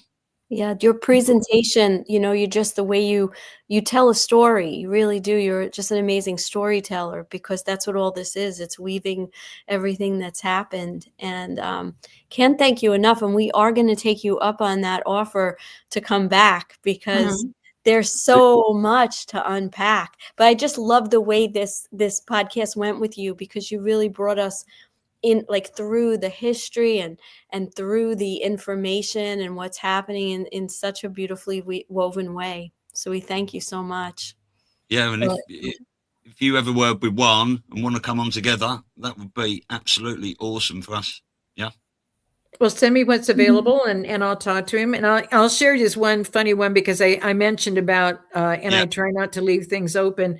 When I mentioned about my book being sent to the president on December 11, I'll never forget it, 2016, the New York office called and said that what could they do to get a second book quickly, because he got the first book from the publisher before I ever got it. He got it before I got it. And in October, before he was elected. And this was December 11. I'll never forget it. And I'm like, my president wants one. I stopped everything. I grabbed the book and I raced and I did Priority Express, get it there as fast as you can, December 11, right? I keep checking the tracking, and I have pages and pages and pages of tracking. That thing traveled all over the place in December and in January. And in January, he's already inaugurated. He still doesn't have the book. And I was upset. And so when it said on January 24, the post office does, your package is available to pick up. I don't want my new president, who just got inaugurated, going down to the post office and picking up his own package. I said it would have been with his staff in New York, blah, blah, blah, blah, blah. See, but I don't understand, because I've sent things to a president, but it's never been that key before. But this was his request, and he's going to think I didn't even care. And so I was so frustrated. And so as I'm explaining all of this, God said, you don't have to worry. I did this for you. It's not going to be in a moving box. This way, the Secret Service is going to bring it in and set it on his desk in the Oval Office, and it'll be on his desk for him instead of trying to find it. And who knows when he would find it. So I did this for you. And I'm like, you don't slow things down. I mean, this thing has been on the road for how long? And I'm not getting what he's saying, right? And I'm thinking, oh yeah, God, like the Secret Service is going to care about my package, and they're going to open it up and they're going to lay my book on his desk. And I don't think so. So I wait the 2.5, 3 hours, if you've ever done it with the U.S. Post Office, and I sit on the phone and I wait for them to answer the crazy call. And so I'm sitting on the phone and going through all of this. And when the gal answers, she said, I'd like your tracking number. So I give it to her. And then she starts laughing. And I said, this really isn't funny. December 11, and this is January 24. And blah, blah, blah, and I'm telling her and I'm going through this whole thing. And she said, no, this is great. I said, ma'am, there's nothing about this that's great. And she's letting me give my, sad story that I did this, and I went to Bedminster and I came back, and then I went to Maryland, and I went to Virginia. And I'm telling her this whole thing like she can't see the structure of it. And she said, but this is all great. She said, it's gone through all the security it can possibly go through. It's a safe situation for him. And he doesn't come down and pick it up. The Secret Service comes down and picks it up. I said, oh, probably, of course. And probably they chauffeur in a car over to the White House and to give it to him. And they go, oh, no. The Secret Service has their own security. So they're going to take it through that. But it'll all be handled today. And it'll be the first package that the president arrives. And they'll be placing the book right on his desk. And I went, yeah, God said that, like the Secret Service is going to make all this and they're going to just lay it on his desk. I don't think so. I said, I'm sure he's getting thousands of pieces of mail. And the woman goes, yeah. She said, he's getting thousands of pieces of mail, but he's not getting any packages. They're all letters, cards, they're all small things. And that all just goes through the main process and it gets opened by his staff. But a package gets handled by Secret Service. I said, are you really telling me that Secret Service is going to pick it up? They're going to open it up. They're going to put it through security and they're going to lay it on his desk for him personally? She said, yes, ma'am. That's what happens with packages that go to the Oval Office. Did you not, or to the West Wing? Did you not understand that? I said, I've never had anything go through like this. And she said, and who did you say told you this? And you didn't believe him? I said, ma'am, it was God that told me that he did this for me. And she just totally broke down at that point. Southern gal answered the phone, right? She says, you mean that God told you and you don't believe God? So you called the U.S. Post Office to verify and confirm God? I mean, yeah, that's what I just did. Oh, that's the same thing happened when I said I have to write the book backwards. It was our friend Juan that said, you know what, Sheila? He said, I don't think I've ever had this experience. I said, what, sir? And he said, to have someone call me to verify what God said. Usually people, call me and see, what they should say to God or what, they don't call me to verify what God said. They check it out with God after I say something. So I'm learning, but that's why people say, so what are you doing now? And I said, I'm still in training. And they go, that's really a crazy answer. I said, no, it's the truth. I am still in training. We all are. I think we all are, aren't we? Mm-hmm. Just want to ask you one thing before you go, because when I told Matt Geiger you were coming on, he said, ask Sheila about the date 11/22/63. Obviously, that was JFK, but also Aldous Huxley and C.S. Lewis. I can see you're sort of smiling about that. Yeah, because I shocked him. I completely shocked him because nobody thinks about anything other than JFK. So they killed President Kennedy on 11/22 because that's a 3/3 day. In 63, which is 9, which is 3/3. Because they work by the numbers. I'm not a gematria person. I'm not saying anything about it right or wrong or anything. They work by the numbers, and there are people who know the numbers and how it works, and they knew that 20 meant recycle unto death, but Sheila didn't know. I mean, I could have explained this to people. So when I found out on my interview with LT on the Georgia Guidestones, when I was mentioning all of this about the dates and the 11/22 for or the 3/22 for the Georgia Guidestones, he was talking about 11/22. And nobody put together that Aldous Huxley, who wrote Brave New World, explained the truth to the world, and C.S. Lewis, who wrote the Christian books, Screwtape Letters, and all these amazing books to tell the Christian people what was happening in the world. They took all three men out at they were all different ages. I think C.S. Lewis was the oldest. The three men were at different ages. They took all three men out on the same day. That's a trifecta for the satanic side of the world. There are only two kingdoms. There's only a kingdom of truth and life and a kingdom of death. And so that's what their goal is to kill three on the same day for the same message. They were all major truth speakers in the world. That's what the genocide was about. The number of prophets, the number of true prophets of God. They know, Satan knows who the people are that are working on this. When I was hit at Lynn Woods at the event on July 17 of 2021, the other 5 speakers on the 12th day went to the hospital. On the 12th day, I had no voice, had no ability the brain goes, the oxygen level is too low. And by that morning, all of us were in such bad shape, and they all went to the hospital, and they all died within 30 days. They were killed in the hospital. That can be a whole nother show. I've got the bioweapon patent now that our government holds a % interest in that is against our Constitution, which is why they killed President Jefferson. He wouldn't let them do the centralized banks because they wanted the government to hold a %, and the government does hold percents in and they're never to hold a % in any businesses. They're strictly supposed to be an independent, separate government. And so I was able to find the patent because I've lived through all the layers. I've had so much cobra venom going through me. This is a whole other topic we could get into on another day. But what they did was they killed more than 20 of my colleagues, I can't say that because I've learned from the military, don't keep calling everybody a friend, because and my dad told me, he said, Sheila, you're trusting too many people in the corporation debacle.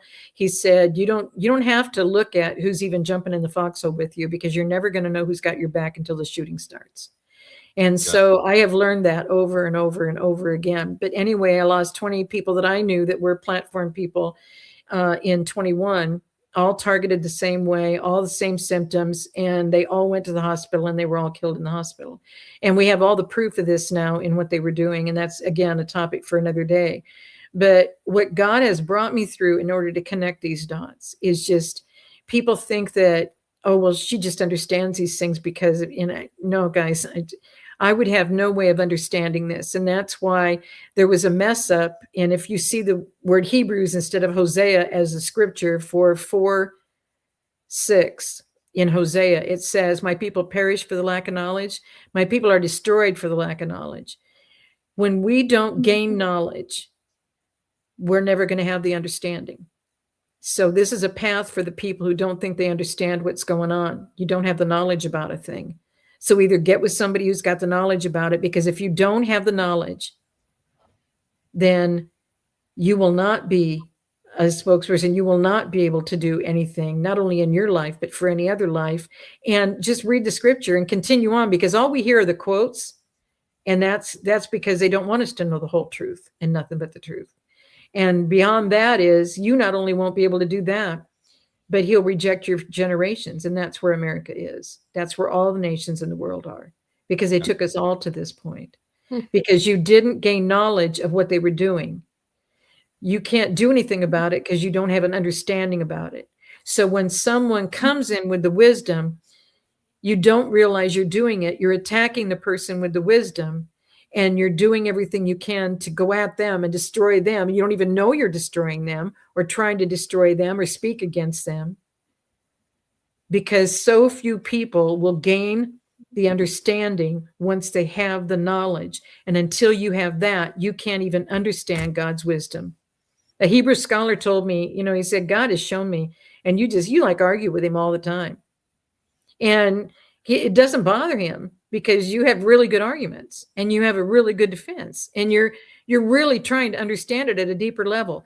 But you are someday, and it could be decades from now. And this was just like in 2016, before I wrote the first book, God arranged for me to meet with him because I needed to meet with him. And he said, you're going to reach a day where when you hear it from him, you're going to do it.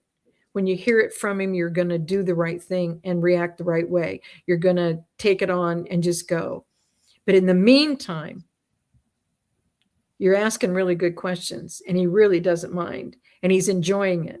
And I hope you're enjoying it. And I said, it's so powerful, because who would have guessed the timing of Venezuela, Colombia, Cuba, everything was stuck because of the Panama Canal. And we didn't think we could do anything about it because we thought it was no longer ours. Mm-hmm. Do you see what I mean? Yeah. And I've been sitting here this weekend, and I'm sorry, it's emotional. It's like, if I would have delayed longer, do you know what I mean? Because I delayed the first assignment in going to Promise Keepers, because here I am telling God, it's a men's ministry and you should really send a guy. And I'm interviewing all these guys. This is back in the 90s. And I said, I'm interviewing all these guys, and they're selling 75,000 books a month. And I didn't even have any books then. I didn't have my first business books till 2007. And so, and they weren't even in Spanish until 2009. So, I mean, I wasn't rocking and rolling at that point. And I said, I don't know why you want to send me. And then after 3.5 years of sending people who didn't even know me to just walk up to me and say, God wants me to tell you about Jonah and the whale. I got so sick about hearing about Jonah and the whale and the resistance of an assignment that I wish I could have found Jonah somewhere, and just dealt with him, but I couldn't. And so I said, you know what, God, all these men have told you no. I am so sorry. I'm going to go ahead and go. And he said, well, then let me remind you. I said, of what? And he said, for the same 3.5 years, you've told me no. Do you see what I mean? You can't gain the wisdom until you have the knowledge and you begin to understand. And then in the moment you understand, he can give you the wisdom.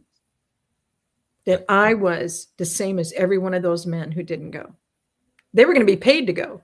I wasn't paid to go, but God has handled absolutely everything. And I did all that international travel, like you were saying, Elise.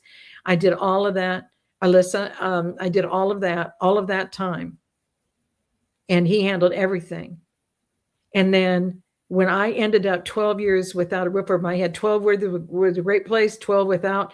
And I end up, and the very time that he says, now go in Lisa place, it was 2 months before the lockdown. And the devotional came out a week before the lockdown because I had a sanctuary place to finish it in. A Warrior's Battlefield Strategy devotional, having no idea that it would be written in Hebrew format till I do the new book right now that came out in 2025. Do you see what I mean? All of the dovetailing. You can't even experience it if you're trying to do your own plan. You're doing your own plan in your own way. And where's it getting you? Right. So that's why the people that want to keep doing their own plan, again, I'm going to circle back around. You can't change the people. You can't redirect their path.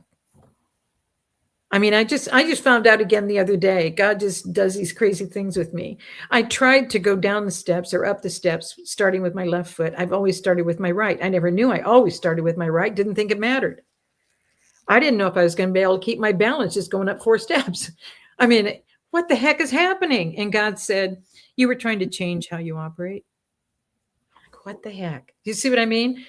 There's that ability to gain wisdom. And that's why the president doesn't sleep more than 4 hours, is because I agreed with the Father after all the travel with him. There were nights I never even put my head on a pillow. When he sent me to Africa for 8 days, I had 3 nights that I went ahead and put my head on the pillow because he told me it'd be more than 3.5 hours.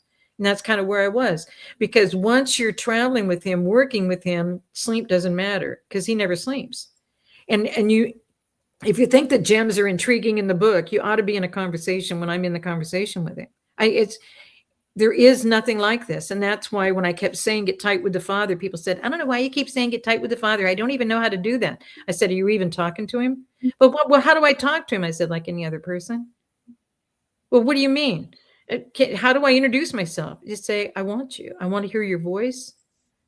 I did this with, you guys know Nino. I did this praying for Nino. I said, Father, he's going through so much. If you could just speak to him so gently that he can hear you even when you whisper. And he did this at the end of, I think it was the end of the General's tent, but it could have been in a different one.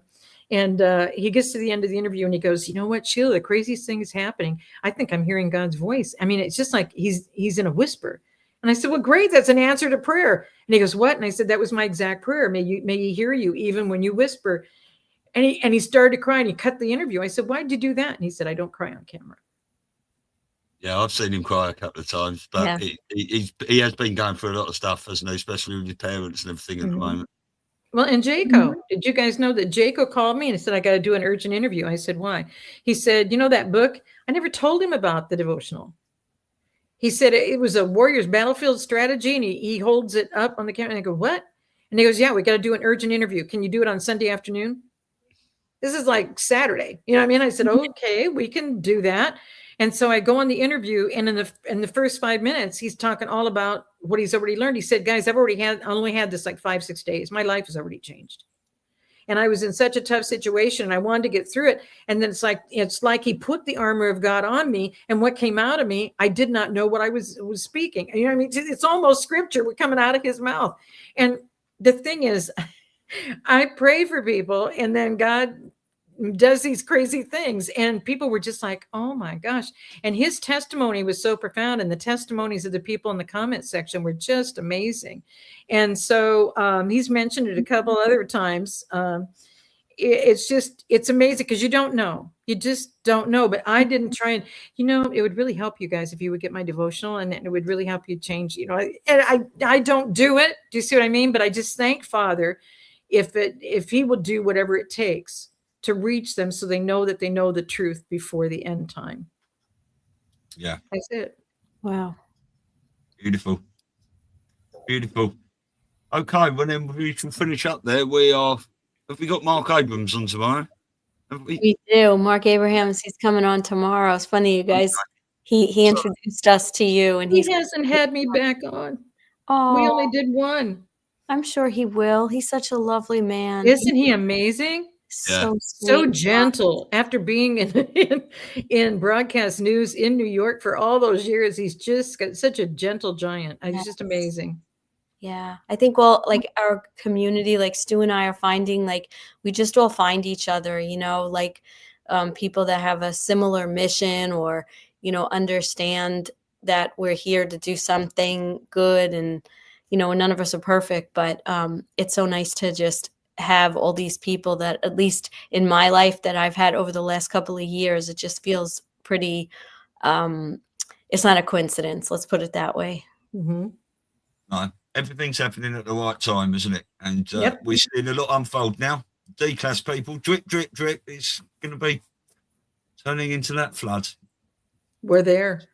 Yeah. We're there. I mean, I'm talking to people on Monday. Before I know it, it's Friday, and I go, well, then we'll just do it through the weekend. All of a sudden, it's Monday, but then right away it's Friday again. Yeah. Are you? Yeah. We're at warp speed now. I mean, it's just the That's flood warp is speed. amazing. Wow, Yeah. it's going so fast, right? And yet it doesn't feel like work. I don't know if that makes any sense. It just, I know. Yeah. That's why he wanted to get us here. yeah. That's why, yeah. And look at the freedom we feel. So the things that our guys are paying their lives for to operate behind the scenes to make it for us. Look at the freedom we have now to say things. Look at the freedom. Things have shifted, major shift. And so the difference for me is I don't ask the Father for anything. I just thank him. I thank you for noticing this today. I thank you that this happened today. I thank you that these people are doing this. I thank you. And more good stuff just keeps happening. It's a difference from people keep saying, you never talk about how horrible it was for you. And I said, because I repented for anything I did that took me into those situations. And once you do that, you don't even remember the names. There's only one judge that I remember because his name was Adams. I mean, simple name, but I don't even remember the other judges. I don't remember. I remember the attorney's name because he was awarded so often, but I don't remember him because of the actions. I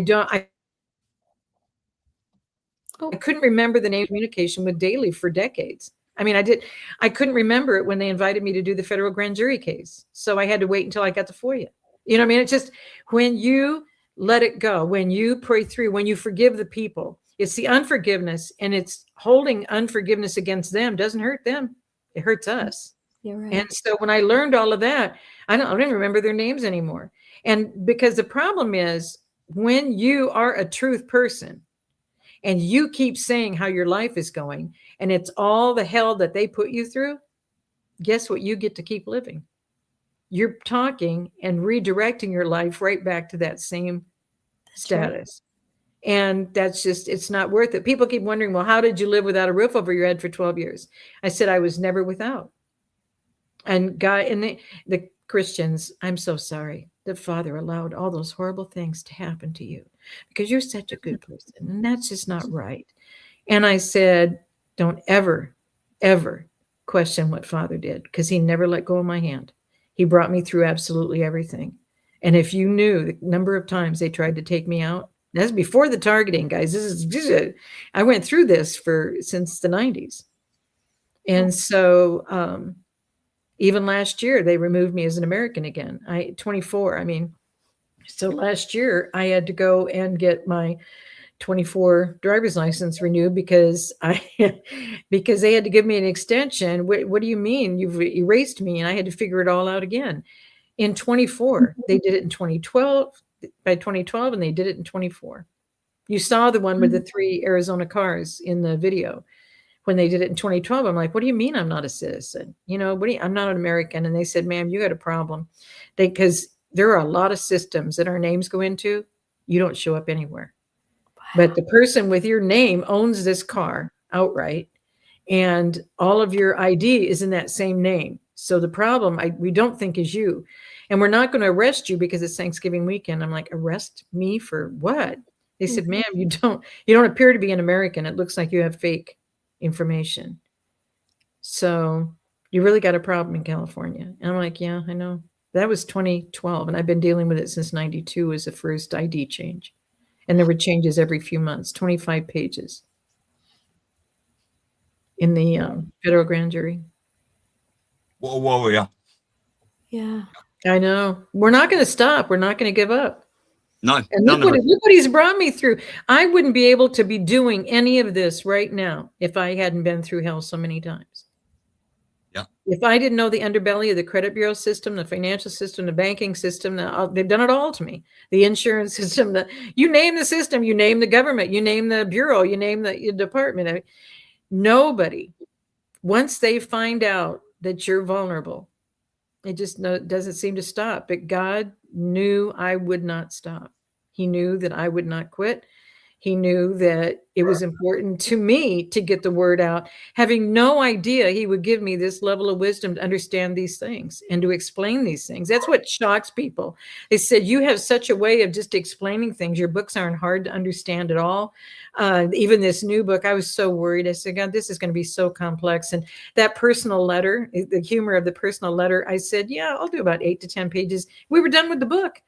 And it was already 400 pages. And he said, no, I want a personal letter. I said, add another 10 pages. It's 400 pages. It's the biggest book I've ever done.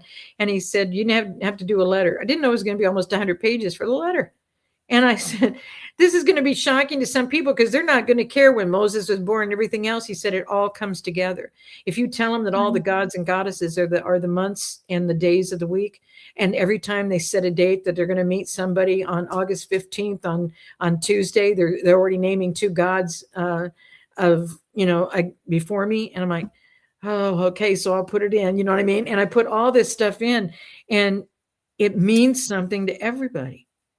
And nobody's having trouble getting through it. And I thought, oh, God, this is just too much. And do you know what it did? It put the introduction instead of on page 99 at 107 when he added Kofefe. And I said, how am I going to get the quote in on Kofefe? Because I have no way to get a hold of Sean Spencer. Sean Spicer. Sean Spicer was the press secretary at that time. I don't even know where he is now, and I can't find him. And blah, blah, blah, blah. This was October of 24. In November of 24, I was going to the gala of AFPI. And I had a couple of tables of friends. We were all going to be sitting together. And when I got my ticket, I wasn't sitting at the same table. I didn't know what happened. So I asked my friend, and she said, well, you'll have a good time at the table. Everybody here is good to me. There wasn't anybody at the table that I knew. So I go to sit at the table, and this guy is reaching next to me, grabbing the place card next to me. And he said, I just need to switch a couple of things, if this is okay. He said, I didn't want to reach in front of my fiance or wife. And he said, if I just move this guy here, everything's going to work because he's a really good friend of mine. I said, okay. So I'm sitting there, and I'm talking to the couple to my right, and the guy to my left, the voice sounded similar, and I was familiar. And I'm turning. When he switched the place cards, God put Sean Spicer sitting to the left of me for the dinner at the gala. Do you see what I mean? Yeah. Yeah. And when I asked him about the quote, I said, there's a quote in the book. And he said, well, I would want to know before you use the quote, what kind of a book is it? So I told him a little bit about the book. And he goes, that's interesting. And I said, if you'll let me do the quote, then I'll get the book to you. And I just haven't had a way yet. We've tried 3 different ways to get the book to him. He doesn't have his book yet, but unless he found it and got it. But I haven't, there hasn't been a connection for that, but I got his approval to use his quote. He said, the most popular one. And I said, yeah. And I said, what was really great is I knew that you knew. When you said the president knew and the people around him knew, I knew that you knew in order to answer the way that you answered. And he said, yes, ma'am, I did know. That's do you see what I mean? Yeah. But I know I got to let you go because I've got 12 hours. Right. I mean, I'm on till midnight tonight. So. Constantly. I mean, we all have different relationships with our creator and stuff. And some people hear voices, some people talk, some people see synchronicities and signs and numbers and all that stuff. But it sounds like you have some absolutely wonderful conversations with God, and it'd be quite interesting to be a bit of a fly on the wall sometimes, sitting there listening to you. You know, well, you'll find it in all the books because I put it all in there. And just like I'm sharing with you now, I put it all in there. I cannot take credit. Who would have thought that I would have found a way for us to recapture that canal? Right. For such a time as this. I mean, and that's just one example in the book and the FBI chapter. When I was telling Jaco, I said, did you know that we've had foreign nationals, undocumented foreign nationals running our country as president? And he's like, what? I said, it's in the FBI chapter. And now you're really going to have to look at it. It's a point 35. I think it's chapter 18, maybe. but it's .35 FBI chapter, and you'll find out about Bonaparte and setting the whole structure up and everything, and how Hoover ran the department for 51 years, and I mean, just until the night he died, and his associate director was his lifetime male partner. It's just, when you find all this out, none of this is new that we're living through right now and everything, because they all live this way.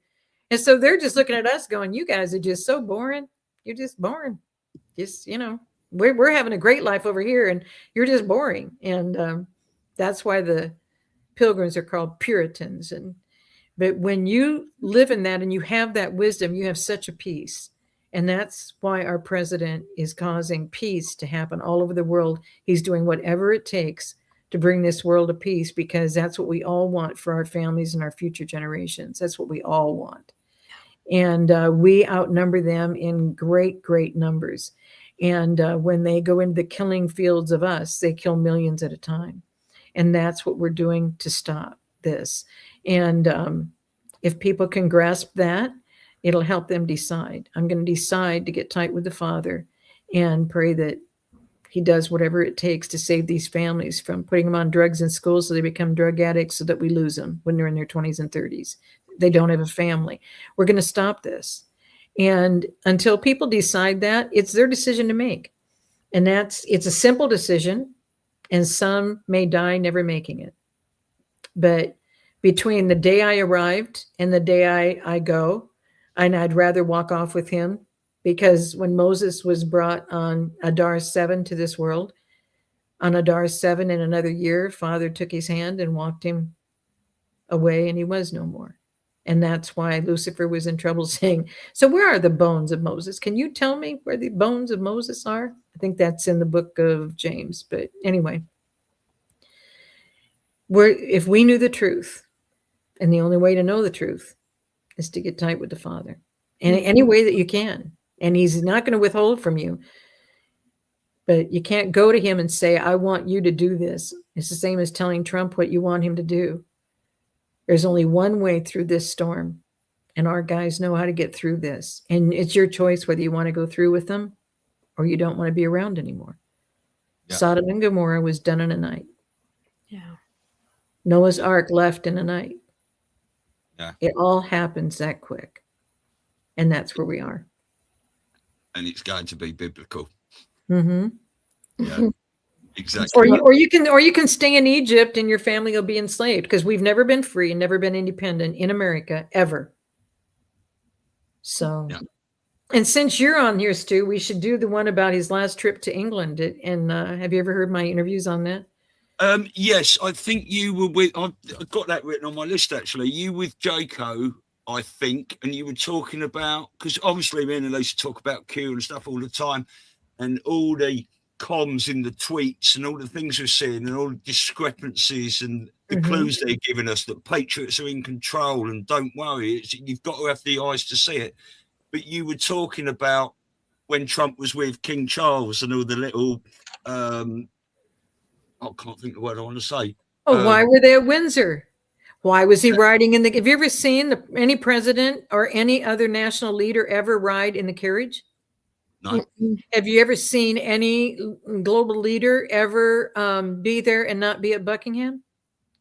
No one's talking about Buckingham being boarded up. I'll never forget. This is what God does. I saw the video when the Queen was being driven out, and I saw that face.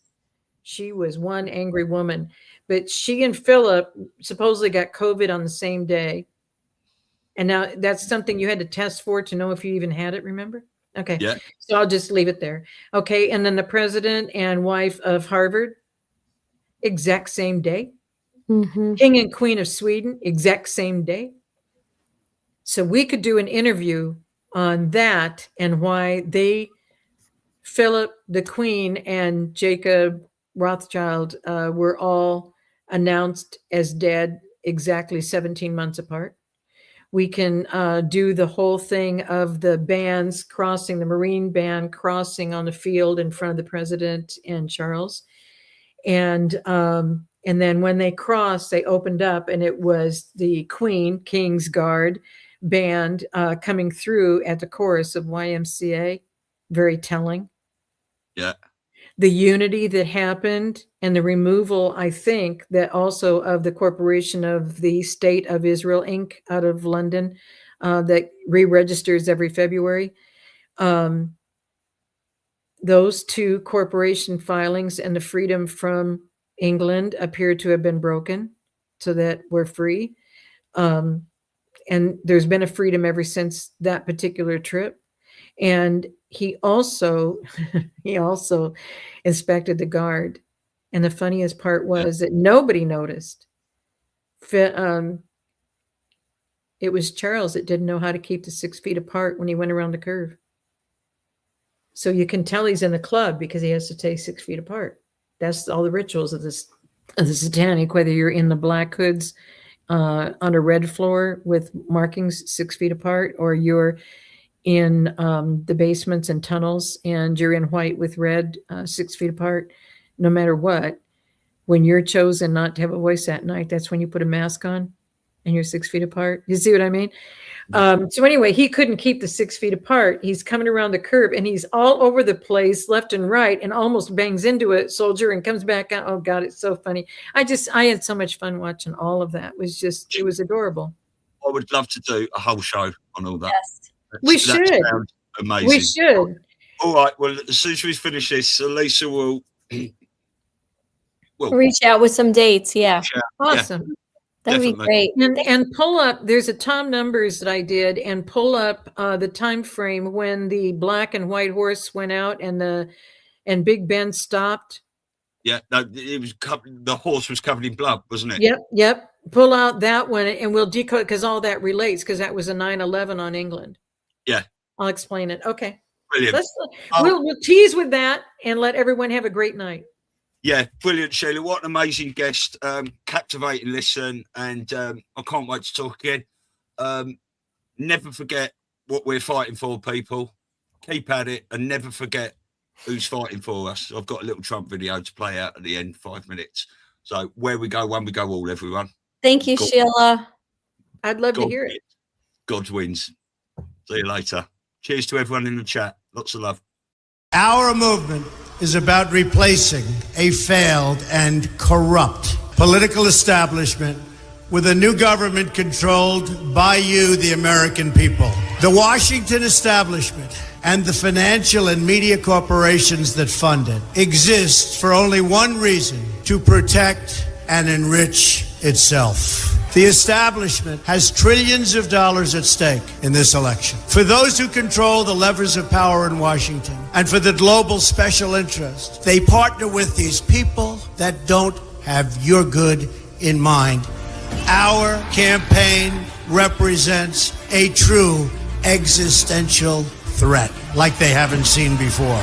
This is not simply another 4-year election. This is a crossroads in the history of our civilization that will determine whether or not we, the people, reclaim control over our government. The political establishment that is trying to stop us is the same group responsible for our disastrous trade deals, massive illegal immigration, and economic and foreign policies that have bled our country dry. The political establishment has brought about the destruction of our factories and our jobs as they flee to Mexico, China, and other countries all around the world. It's a global power structure that is responsible for the economic decisions that have robbed our working class, stripped our country of its wealth, and put that money into the pockets of a handful of large corporations and political entities.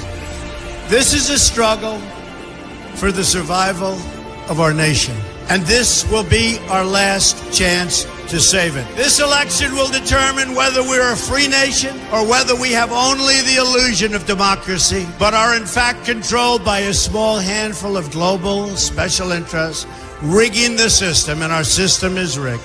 This is reality. You know it, they know it, I know it, and pretty much the whole world knows it. The Clinton machine is at the center of this power structure. We've seen this firsthand in the WikiLeaks documents, in which Hillary Clinton meets in secret with international banks to plot the destruction of U.S. sovereignty in order to enrich these global financial powers, her special interest friends, and her donors. Honestly, she should be locked up. The most powerful weapon deployed by the Clintons is the corporate media, the press. Let's be clear on one thing. The corporate media in our country is no longer involved in journalism. They're a political special interest, no different than any lobbyist or other financial entity with a total political agenda, and the agenda is not for you, it's for themselves. Anyone who challenges their control is deemed a sexist, a racist, a xenophobe. They will lie, and then again, they will do worse than that. They will do whatever is necessary. The Clintons are criminals, remember that. This is well documented, and the establishment that protects them has engaged in a massive cover-up of widespread criminal activity at the State Department and the Clinton Foundation in order to keep the Clintons in power. They knew they would throw every lie they could at me and my family and my loved ones. They knew they would stop at nothing to try to stop me. Nevertheless, I take all of these slings and arrows gladly for you. I take them for our movement so that we can have our country back. I knew this day would arrive. It's only a question of when. And I knew the American people would rise above it and vote for the future they deserve. The only thing that can stop this corrupt machine is you. The only force strong enough to save our country is us. The only people brave enough to vote out this corrupt establishment is you, the American people. Our great civilization has come upon a moment of reckoning. I didn't need to do this, folks, believe me. I built a great company, and I had a wonderful life. I could have enjoyed the fruits and benefit of years of successful business deals and businesses for myself and my family, instead of going through this absolute horror show of lies, deceptions, malicious attacks. Who would have thought? I'm doing it because this country has given me so much, and I feel so strongly that it's my turn to give back to the country that I love. I'm doing this for the people and for the movement, and we will take back this country for you, and we will make America great again.